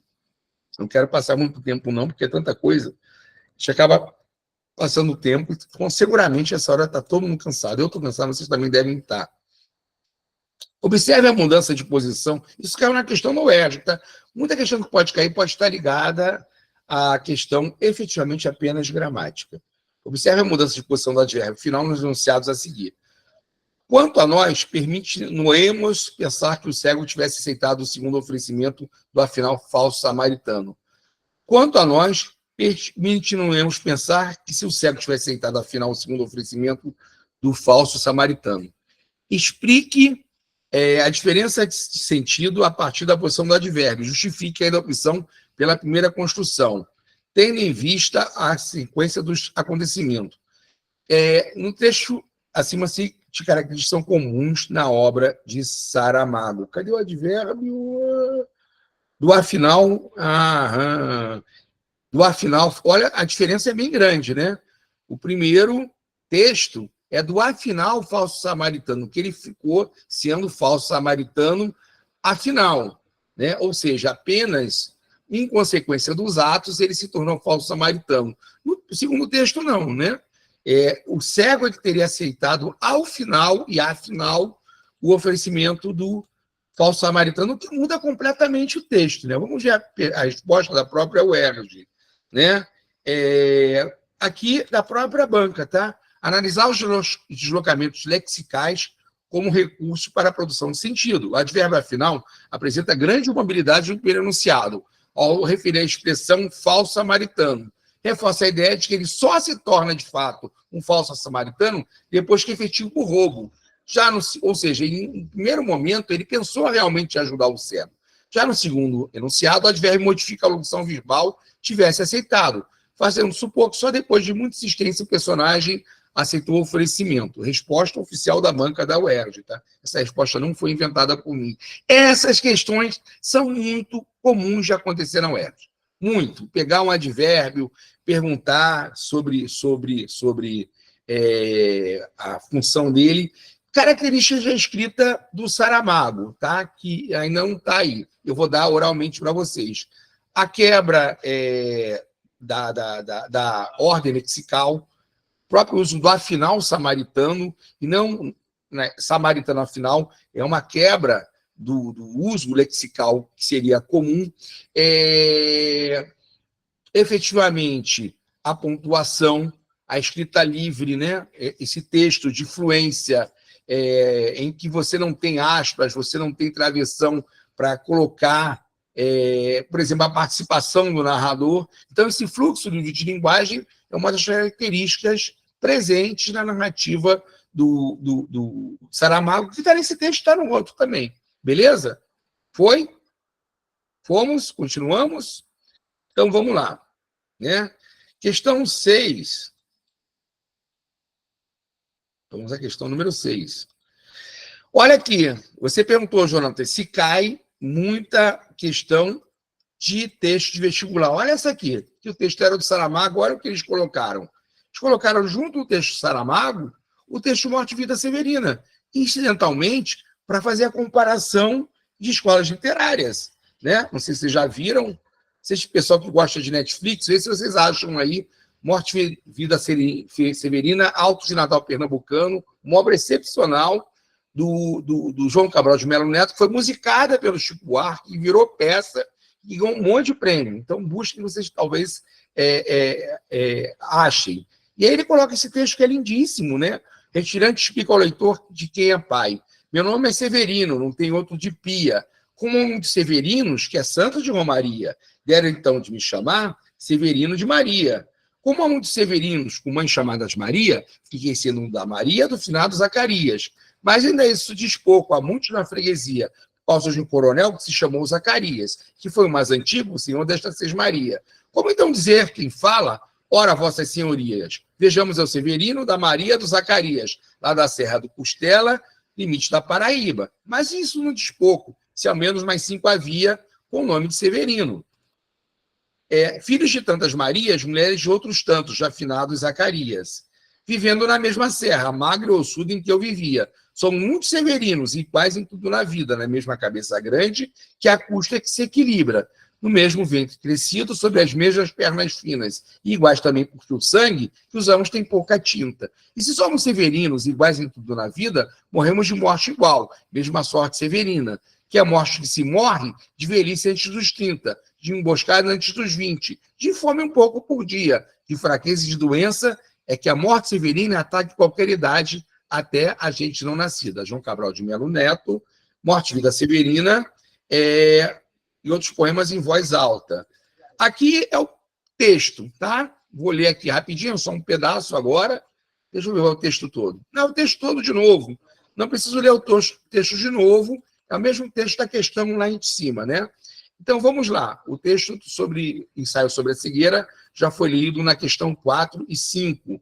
Tanto no poema Morte e Vida Severina, olha só, isso é uma questão da UERJ, tá? É o tipo de questão que pode cair. E aí remete a texto literário. Tanto no poema Morte e Vida Severina, quanto no romance Ensaio sobre a Cegueira, por perspectivas diferentes, encontra-se uma crítica à sociedade que torna os homens indistintos em situações de adversidade. Indique o processo de... Olha como a UERJ torna difícil uma questão. Indique o processo de nomeação das personagens empregadas em cada obra, responsável pelo efeito de tornar os homens indistintos entre si. Em seguida, escreva do texto 1 2 exemplos de construções sintáticas diferentes utilizados pelo retirante para tentar identificar a si mesmo. É uma questão muito difícil, gente. Eu teria dificuldade de fazer essa questão. Questão bem difícil. Vamos à resposta da banca. Questão bem difícil essa. Eu acho. Vocês podem não achar, eu acho bem difícil. Vamos ver a resposta da banca? No texto Morte de Vida Severina, o mesmo nome se repete. Severina é um nome comum a vários retirantes. O mesmo ocorre também com os nomes Maria e Zacarias. Assim, a forma de se tentar identificar os personagens se dá pelo emprego de adjetivos, locuções adjetivas e orações adjetivas. Mães chamadas Marias, que é Santo de Romaria, etc. Já no romance Ensaio sobre a Cegueira, não há emprego de nomes próprios. As personagens são identificados pela função que exercem na sociedade ou por suas características como médico, ministrábico, ladrão que roubou o carro. Então, são recursos diferentes. Num texto, a utilização dos nomes é que torna as pessoas indistintas, porque mesmo citando os nomes são todos iguais. Então, a indistinção se dá pela nomeação. Né? Que engraçado isso, né? Eu também rodava. Jonathan, eu tenho que estar falando aqui, é um professor de doutorado, tá? Eu rodava, eu teria dificuldade. Talvez eu fizesse alguma coisa aproximada. Vocês veem qual o grau de dificuldade que pode atingir. Se você acerta uma questão dessa, você sai na frente de um monte de gente. Né? Você vai acertar, você vai ser 1 entre 20 que vai acertar. Né? Então, tem que ver a aproximação, mas tem sinais ali. Se você ler o texto com atenção, você vai ver, no primeiro texto, a forma de indistinção. Não distinguir. Todo mundo ser igual é repetição dos nomes. Maria, Zacarias, todo mundo igual. No texto Saramago, ao contrário. A maneira de tornar indistintas as pessoas é exatamente não nomear as pessoas. Entendeu? Então, são formas diferentes. Realmente, isso distingue os dois textos. O que ele falou aqui depois, no final, que ele pediu mais? Está tudo na questão. Não quer coceira na garganta, gente. Dois Professor, exemplos de... Não, pode falar. A expressão pouca tinta, que na pouco sangue. Do sangue de pouca tinta.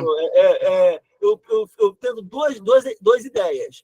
Pouca tinta pode ser a condição da saúde, né? Anêmica, ou a paisagem ela não é muito rica. Não, aí está falando da... Ou a saúde, são anêmicos, muito magros. Não, aí é da saúde.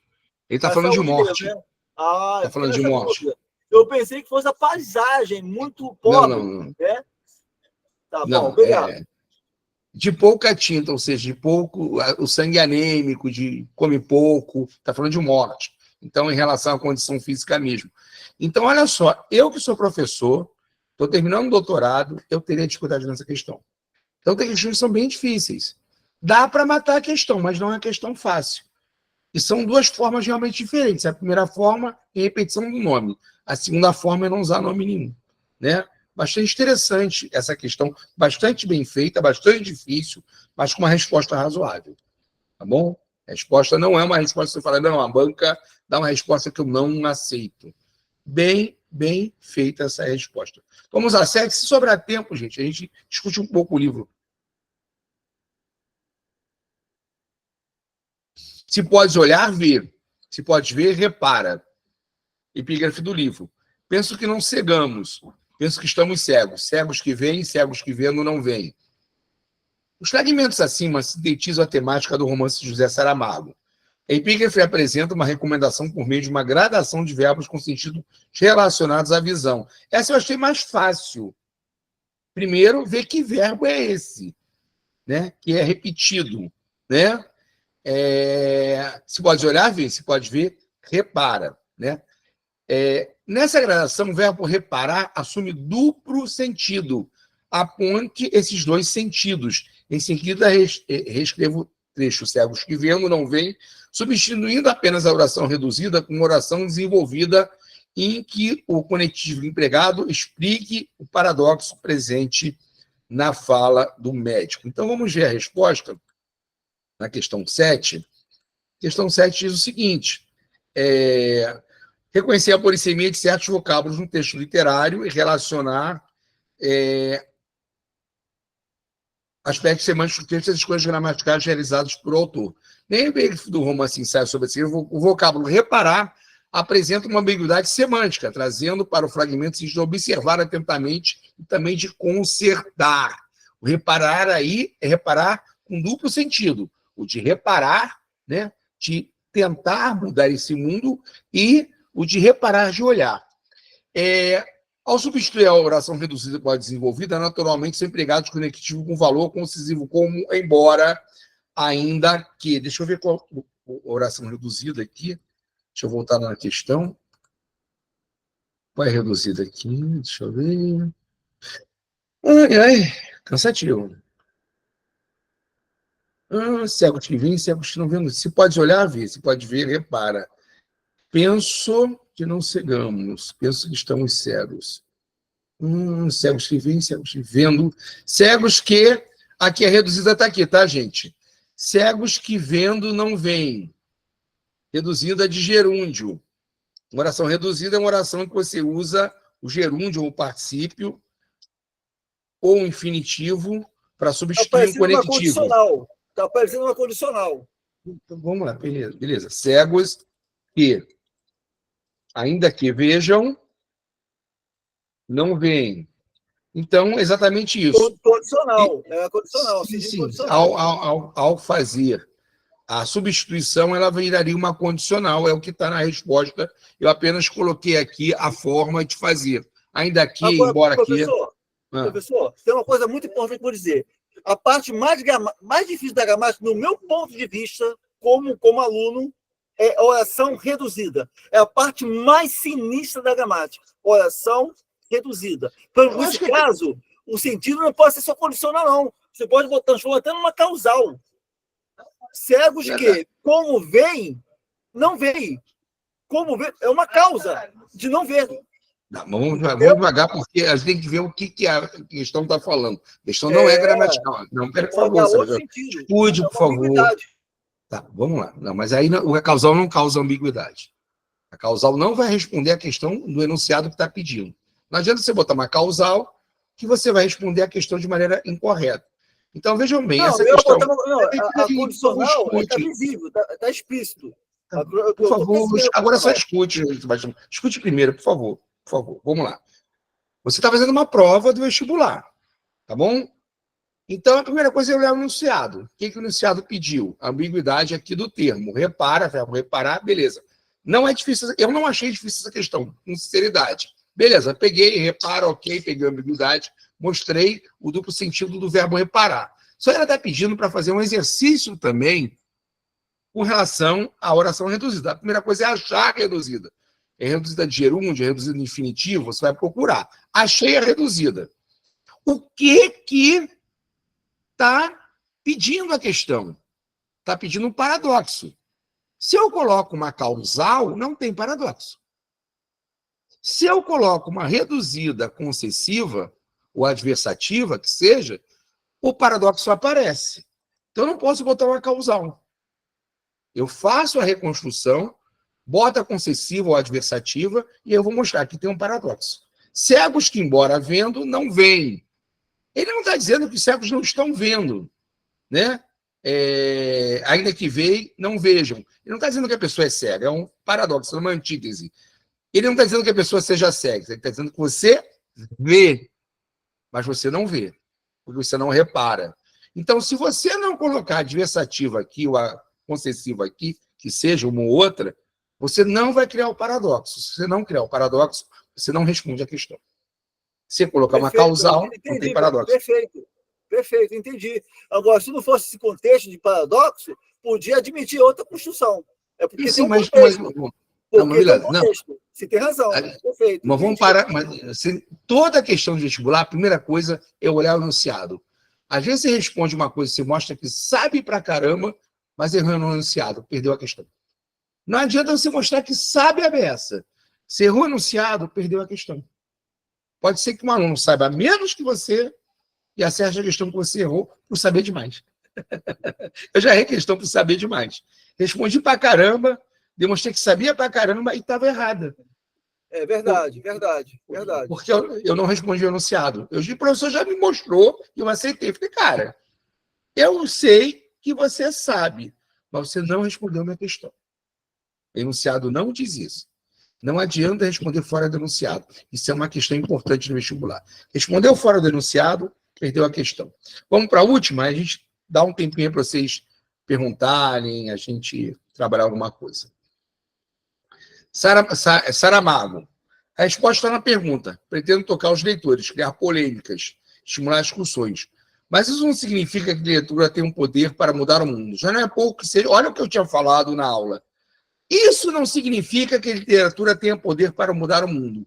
Já não é um pouco que seja capaz de ser influência sobre algumas pessoas. O mundo é demasiado grande. São mais de 7 bilhões, o que habitamos neste planeta. O poder real não está nas mãos das grandes multinacionais, que evidentemente... O poder real, perdão, está nas mãos das grandes multinacionais, que evidentemente não nasceram para serem agentes da nossa felicidade. Olha o que eu falei, que o Saramago não sai fora das grandes narrativas. Ele não faz polissemia com relação à questão da exploração do homem pelo homem. Ele não faz um relativismo. Ele diz, o poder está na mão das grandes multinacionais, embora ele esteja dizendo aqui que o livro, a literatura, não vai mudar o mundo. O que vai mudar o mundo é a ação real, tá bom? Então, ele, inclusive, reduz um pouco a função da literatura. Ser escritor não é apenas escrever livros. É muito mais que uma atitude perante a vida, uma exigência e uma intervenção. Creio mais na possibilidade da transformação ética do ser humano, na prática o gênero da convivência, que a arte e a literatura podem ajudar. Essa é a questão que eu peguei, mas eu modifiquei, tá? Eu peguei de um vestibular, mas modifiquei e transformei em dissertativa. Ela não era dissertativa, era de múltipla escolha. Ao estudarmos ou ensinarmos literatura em muitos momentos, há dúvida se os textos literários têm o poder de transformar a realidade ou existem apenas para nos aliviar do peso da vida cotidiana. Será que a arte existe porque a vida nossa não basta? De acordo com o que pensa o José Saramago, estudou português contemporâneo, recebeu o Prêmio Nobel de Literatura em 98, em entrevistas concedidas aos jornais O Globo e o Jornal de Lisboa, disserte-se qual a relação entre literatura e realidade e qual a possibilidade de mudança do mundo através da literatura. Essa pergunta é inventada por mim, tá? Qual a relação entre literatura e realidade e qual a possibilidade de mudança do mundo através da literatura? Essa é uma questão possível, essa eu não viajei tanto na maionese. Vou dizer qual é a minha resposta. Minha resposta é essa, que caberia qualquer outra de vocês, parecida com essa nesse sentido. Apesar de Saramago ter sido um militante político comunista português, vê-se claramente que nos textos dele a literatura é um outro registro, que não somente o discurso político. Quando ele claramente que a literatura pode ajudar a mudar o mundo, mas apenas ajudar, que é uma das formas de intervenção necessárias na vida, mas acorde a seu existencialismo e compreensão dialética do mundo, a exigência de uma atitude ética perante a vida demonstra que não é apenas do texto literário, mas de um conjunto de fatores que se pode ter algum grau de influência pela mudança do mundo. Olha só, eu falei, algum grau de influência. Saramago não quer ter a resposta definitiva para mudar o mundo. Essas questões estão com vocês.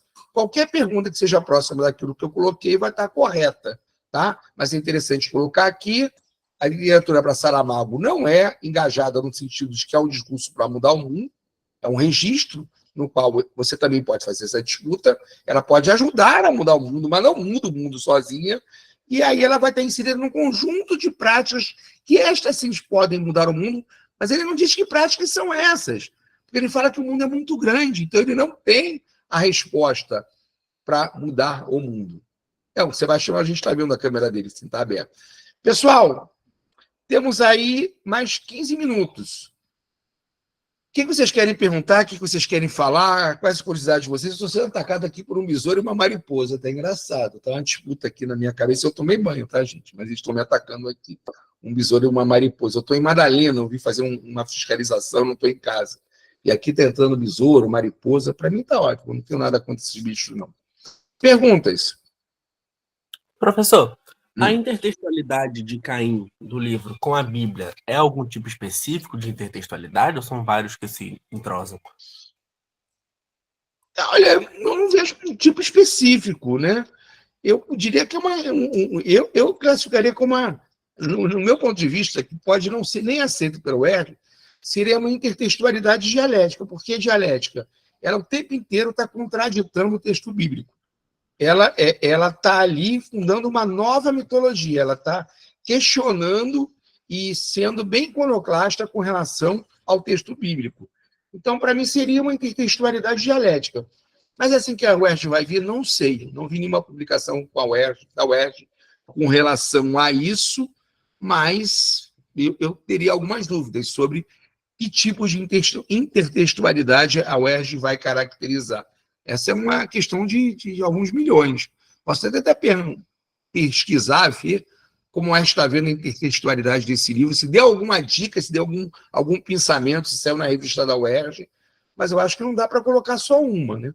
Porque não é algo que simplesmente é uma conexão de texto sobreposto, mas é um texto que se sobrepõe a um texto bíblico que reescreve a Bíblia, de alguma maneira, né? Reescreve escovando no contrapelo, escreve num texto dialético, né? Na contradição, que gera um outro sentido, tese, antítese e síntese. Então, tenho muitas dúvidas, eu vou tentar procurar para você, Jonathan, na próxima aula eu te garanto que eu vou ver se alguma encaixa melhor. Mas eu teria dúvidas. Eu posso trazer para você, prometo trazer para você na próxima aula. Tá bom? Fico com essa dúvida. Pode ser ou não? Pode ser, Jonathan? Jonathan, me escutou? Ele não respondeu. Jonathan, tá aí? Ah, tá. Mais perguntas? Pessoal, só o Jonathan e o Sebastião perguntam? Por favor, gente. Ninguém está com dúvida, está todo mundo com vontade de dormir, é isso? Ninguém quer perguntar? Eu terminei até um pouquinho mais cedo, 9h15, para vocês poderem questionar, perguntar. Né? Que curiosidade vocês têm sobre o livro? Né? Por exemplo, essa questão do Saramago, ter essa coisa que ele é uma matriusca, em que ele tem vários registros, né? Várias conexões, você tem conexão com o realismo português, mas ele não é um livro realista. Nisso, o Sebastião está certo. Não é um livro realista, é um livro que você vai pegar o realismo fantástico, o surrealismo. Literatura é tudo de bom. Literatura é tudo de bom. O problema, Andressa, é que eu estou numa correria tão grande que eu só leio aquilo que eu não quero ler, tirando o Caim. Tá? Às vezes eu tenho que ler tanta coisa que eu acabo lendo que não quero ler. Eu acho que é um livro bom para quem é cristão. Rapidinho, deixa eu só responder a Luísa. Para quem é cristão, para quem não é cristão, eu acho que só para quem não é fundamentalista. Se a pessoa for fundamentalista e ler esse livro, vai querer rasgar. Se a pessoa for fundamentalista, vai querer rasgar o livro. Pode falar, Sebastião. Pode falar, Sebastião. Só para concluir, o Saramago é um autor poliescolástico, né? Vou usar uma expressão. Polissêmico. Se botar a palavra... Poliescolástico, né? Várias escolas. Não, porque a palavra escolástica não significa isso. Polissêmico. Ele tem uma polissemia. Polissêmico é melhor, né? Polissêmico. Poliescolástico vai dar errado. Porque escolástica é uma escola de filosofia. É uma teoria da segunda fase de cânon da Igreja Católica. Né? Olha só, Luísa e Andressa, eu acho que, independente da pessoa ser cristã ou não, é um livro interessante para quem não for fundamentalista. Se a pessoa for fundamentalista religiosa, não vai ler o livro e aceitar. Se a pessoa não for fundamentalista, vai ler como livro de literatura. E a boa literatura, é extremamente iconoclasta. Tem coisas que, ao ler, você fica de cabelo eriçado. Tem coisa muito mais perturbadora que Saramago, né? Por exemplo, efetivamente, vocês não devem ter lido o Marquês de Sade. Mas se vocês lerem o Marquês de Sade, eu não fico de cabelo arrepiado lendo o Sade, porque eu não tenho cabelo. Então, eu posso ler tranquilo, porque eu não tenho cabelo, então meu cabelo não arrepia. Mas se vocês forem ler Marquês de Sade, vocês vão ficar com os cabelinhos todos muito arrepiados. Lá, o Triamon, se vocês forem ler Anais Nin. Então, a literatura, Bukowski. Você lê Bukowski, pelo amor de Deus, né? Então, a literatura, para você ler a literatura, sempre vai ter um estranhamento. Porque a literatura não é um registro da vida, é um outro registro. Não significa que o escritor que escreveu tudo aquilo ele tenha feito tudo aquilo. Ele tenha vivido tudo aquilo, né? Então, bem... O Bukowski tem o nome de um livro, que o nome do livro dele é Confissões de um Velho Safado. Bom, você vai ler esse livro? Não sei, eu leio, porque sou professor de literatura e eu gosto do Bukowski. Mas eu sei que é uma literatura pesada. Agora, vai ofender a minha religião? Você vai ler o quê? A literatura, o tempo inteiro, ela tem essas passagens que são bastante pesadas. Tem escritor brasileiro. Vocês já ouviram falar da greve do Chibiu, em Teresa Batista Cansada de Guerra? Alguém já ouviu falar? Não. Alguém viu? Teresa Batista chegou a ter um seriado na Globo, não lembro se teve. Né? Teresa Batista Cansada de Guerra é um livro fantástico. Jorge Amado é uma prostituta, que ela é expulsa de casa, muito jovem, fazer a vida, ela passa o pão que o diabo amassou, e ela vai parar na Bahia. E o que acontece? As prostitutas sofrem muito, elas têm batidas policiais, elas são presas, elas são espancadas, e ela organiza as prostitutas. E um belo dia ela faz a greve do Chibio. Não sei se você já viu um livro, meu Deus do céu, acho que é a greve das... Existe a tal, a greve do sexo. Olha que coisa interessante. Jorge Amado faz um registro que parece ser muito vulgar. São prostitutas na Bahia, eu acho que na Cidade Baixa, e elas fazem uma greve em Salvador. Esse livro do Jorge Amado faz referência a um livro grego clássico chamado Lisístrata, ou a Greve do Sexo, que as mulheres gregas fazem uma greve e acabam... Tudo bem, só escuta o som, vai escutando por enquanto, Sebastião. Se o som estiver indo, está ótimo. Elas acabam com uma guerra. E o Jorge Amado transpõe isso para a Bahia. Só que a greve do Chibio é o nome popular no Nordeste que se dá à vagina. Então você vai ler um livro que está a greve do Chibio, isso não vai chocar? Vai. A literatura choca. Mas é lindo, esse texto é lindo. Porque elas fazem greve, as prostitutas, e aí a polícia que bate também vai lá ser cliente da prostituta. O delegado que prende também vai lá ser cliente da prostituta. E o que elas conseguem com aquela greve? Fazer com que a polícia pare de bater nelas. Tem um texto maravilhoso. Então, a literatura, ela choca, gente. Não adianta. Se quiser uma literatura que não choca, vocês vão ver literatura ruim. Né? Vão ler a Metamorfose do Kafka. Vão ler o Castelo. Vão ler o Processo. É tudo livro que choca. Livro que não choca não é bom. Aí vai ler o manual. Entendeu? Então, eu acho que é uma falsa discussão, entendeu? Vai chocar todo mundo, quem é crente, quem não é crente, quem é evangélico, quem é macumbeiro, quem é ateu. Dependendo do que você for ler, né? Não pense que só teve censura. Ixi, Maria, um besouro pousou aqui, é mole? Estou sendo atacado pelos bichinhos de Madalena. Tinha um besouro aqui, sério. Só o que não choca é livro de receita, né? Cara, um besouro pousou aqui, o que eu tirei era um besouro. Tá cheio de negócio pousando aqui, eu fui pegar um besouro. Estava tentando entrar em mim aqui. Ganhou da mariposa. Eles estavam brigando aqui, ele ganhou da... Tinha uma mariposa aqui. Eu acho legal pra caramba. Em casa quase não tem inseto, só tem poluição. Então, a literatura choca, gente. Então, você não olha a literatura. Esse do Caim é bem chocante mesmo. Mas pergunta, gente, tem mais 9 minutinhos, né? Ainda bem que eu não me assusto com esses bichinhos, né? Que se eu fosse uma pessoa assustada com inseto, ainda bem que minha infância na Baixada me serviu para alguma coisa, senão você ia correndo aqui. Imagina um professor dando um piti com um besouro no meio da aula, socorro, um besouro! Né? Ia ser engraçado, né? Tem um bicho aqui, eu saio correndo, não tenho problema com isso, não.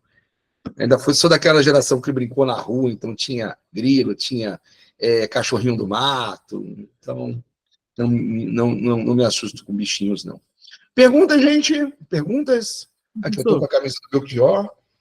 Diga. Quanto àquela pergunta de relacionar a literatura com a sociedade, com a realidade, caberia colocar como resposta que a literatura ela é meio que um espelho da sociedade? Porque, por exemplo, para entender escola literária e tal, tem que pegar muito do contexto histórico. Então, muito do contexto da história contribui para a literatura. Então, assim, eu relacionaria assim na minha mente, que a literatura ela é como se fosse um repeteco da realidade, o que a sociedade em determinado momento pensa sobre o mundo. Vamos lá, eu concordo com você em partes. A literatura ela é o espelho da sociedade, ela reflete a sociedade, mas como é que é aquele espelho que não reflete a imagem igual, reflete a imagem distorcida? Porque a literatura também tem um outro registro. Quando você olha, por exemplo, para a literatura fantástica, ela reflete a sociedade, mas ela tem um outro registro. Ela também quer fazer arte, ela também quer criar um mundo à parte. Então, óbvio, está certo, está correto, ela é um espelho, mas ela também tem um outro registro, ela tem um mundo próprio, né? Senão não é literatura, senão ela fica sendo só uma fotografia, um negativo da sociedade. E a literatura que quer apenas ser uma cópia da realidade, isso é uma opinião minha, tá? Você pode discordar, tem todo o direito de discordar, é uma aula polissêmica. Essa literatura, que é só uma cópia da realidade, é uma literatura ruim. É uma literatura que vira discurso, que você lê e fala, pô, legal, mas faltou o texto aqui, faltou a história aqui, faltou o prazer aqui. Por exemplo, você já leu, eu não sei, Jonathan, qual é o seu grau de paixão com a literatura. Você já leu Grande Sertão Veredas? Você já leu, não, no Grande Sertão? Jonathan, por favor, pode me responder. Já leu Grande Sertão Veredas? Se você for ler o Grande Sertão Veredas e só tentar ver nele uma história, ou tentar ver a história dos jagunços, talvez você fique um pouco decepcionado. Mas você começar a ver os vários registros que tem ali, você começa a ficar apaixonado pelo livro, né? Como a maioria aqui não viu o seriado, então quem já viu o seriado sabe da história toda. Eu não gosto de contar o final, porque o final do Grande Sertão Veredas foi um dos finais mais maravilhosos que eu já vi de uma obra literária. Porque ele é um texto que tem várias tensões. Tem a tensão do homem que acha que vendeu a alma para o diabo. Você termina o texto sem saber se ele vendeu ou não. Vendeu ou não vendeu? O diabo existe, o diabo não existe? Que é uma grande questão. Ali tem uma questão existencial. Se o mal existe, ele é corporificado, né? Então é bem interessante. Não, mas o Grande Sertão tem coisas, por exemplo, o Grande Sertão vai tocar numa questão que ninguém tocava. E o Graciliano, não. Pouca gente fala disso. Mas o Graciliano, meu Deus do céu, por que eu estou insistindo no Graciliano, gente? João Cabral de Melo Neto é uma das primeiras pessoas a tocar na questão da homossexualidade. E de maneira genial. Por quê? Riobaldo, o valentão, o jagunço, que tem tiro certeiro, ele está apaixonado pelo Reinaldo, de Adorim. Né? Ele está apaixonado pelo Reinaldo. Só que ele nega isso o tempo inteiro. Ainda tem esse contexto do amor de dois homens valentes, jagunços, um é bom de faca, outro é bom de tiro, que não se admitem, que não admitem que se amam. Mas o Reinaldo sente ciúme, o Jadorim sente ciúme do Riobaldo, o Riobaldo sente ciúme do Jadorim. Quando você for ver o filme, o desfecho do filme, do texto lá na frente, você vai ter uma surpresa. Mas a dinâmica e a tensão da história é o tempo inteiro nisso. Tem um momento que o Riobaldo chega para o Reinaldo e fala: você não teria uma irmã assim igualzinho você? Você não teria uma irmã que fosse a sua imagem e semelhança? Mas só lendo. E o final é tão surpreendente que você fala: caralho, eu queria ter... Desculpa o palavrão, gente, desculpa, saiu, tá? Eu queria ter metade do talento desse cara. Como é que eu quero imaginar uma história dessa? Como é que eu quero imaginar uma história dessa? E tem atenção o livro inteiro. O livro inteiro tem aquele amor bem claro, né? Meio platônico, que nunca tem um desenlace. Eles são homens, pô. São homens. Homem que é homem jagunço, macho xoxô, não pega outro homem. Mas o tempo inteiro ali o Riobaldo se sente tentado pelo Reinaldo. Ele sente tentação pelo Reinaldo, que é outro homem. O Graciliano está falando disso na década de 40, de 50. Quando não tinha movimento LGBTQIA+, pouca gente fala disso. É um livro gay na acepção da palavra? Não. Ele está aqui levantando bandeira? Não. Mas a questão está lá, essa tensão está lá. E é um dos elementos do livro. Então, eu acho que a literatura é mais que uma cópia da realidade, entendeu? Se for só uma cópia, tem reflexo da realidade nela, mas ela tem um outro registro. Ela tem um registro próprio, ela tem uma vida própria, entendeu? Eu sempre falo isso, acho que é bem importante. Mais alguma coisa, gente? Grande Sertão é um livro muito grande. Posso dizer o que eu achei do Grande Sertão? Quando eu comecei a ler, eu era muito jovenzinho quando eu li a primeira vez o Grande Sertão. Grande Sertão é um livro para que você insista. Se você passar da página 100, você não quer mais parar o livro. Até a página 100 você fica, meu Deus, que livro chato, que coisa, tomara que termine, tomara que termine. Aí você chega na página 101, meu Deus do céu, tomara que esse livro não termine nunca.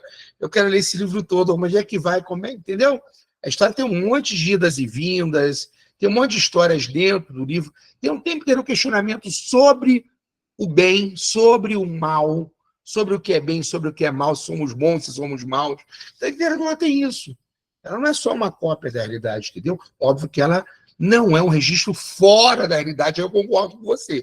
A literatura não é um mundo acima do mundo real. Óbvio, óbvio, óbvio.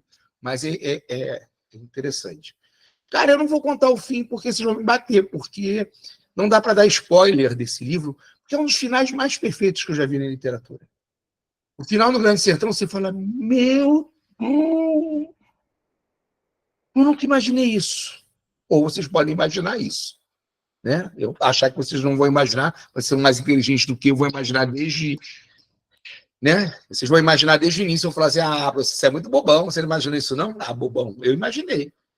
Mas é bem legal, tá bom? Pessoal, terminamos por aqui? Thaís, podemos terminar? Claro. Espero que vocês tenham gostado. Vou dizer para vocês o seguinte, a próxima aula eu pretendo voltar a falar de escola literária, eu quero falar de vanguarda, eu acho que pode cair vanguarda, pode cair modernidade, a gente talvez traga alguma coisa de realismo fantástico, que são coisas que dialogam com o Grande Sertão. Jonathan, tomara que você passe para letras, com essa paixão que você tem, né? Realmente você vai ler um Graciliano. Poxa, estou feliz aqui, a Andressa e o Jonathan querem letras. Tá? Qual que você está lendo do Dostoiévski? Os Irmãos Karamazov, Luísa? O Crime e Castigo? Acho que aqui tem 3. Morgana, que é letras. Andressa, que é letras. A Andressa quer direito? A Morgana, que é letras. Desculpa. Que bom, Morgana, que você quer letras. Então, parabéns à Morgana, parabéns ao Jonatas. Tomara que a gente seja colega um dia em sala de aula. Estamos terminando aqui. Um abraço. Essa Notas do Subterrâneo é fantástico. Luísa, rapidinho, estou passando o tempo só para falar. Você sabia que esse livro influenciou Freud? Né? Sabia que esse livro influenciou Freud? Esse livro é muito importante para a psicanálise, tá bom? É muito importante. Esse livro está falando já do id, está falando já do subconsciente. O Dostoiévski, embora não use a palavra subconsciente, ele vai mostrar o homem do recalque, o homem do ressentimento, tá bom? Beleza, pessoal? Estamos ficando por aqui. Beijo do gordo, até a próxima. Tá? Espero ver vocês na UERJ. Tchau, tchau. Um abraço. Tchau, Luciano. Beijão. Até a próxima, Beijão. gente. Tchau. Beijo.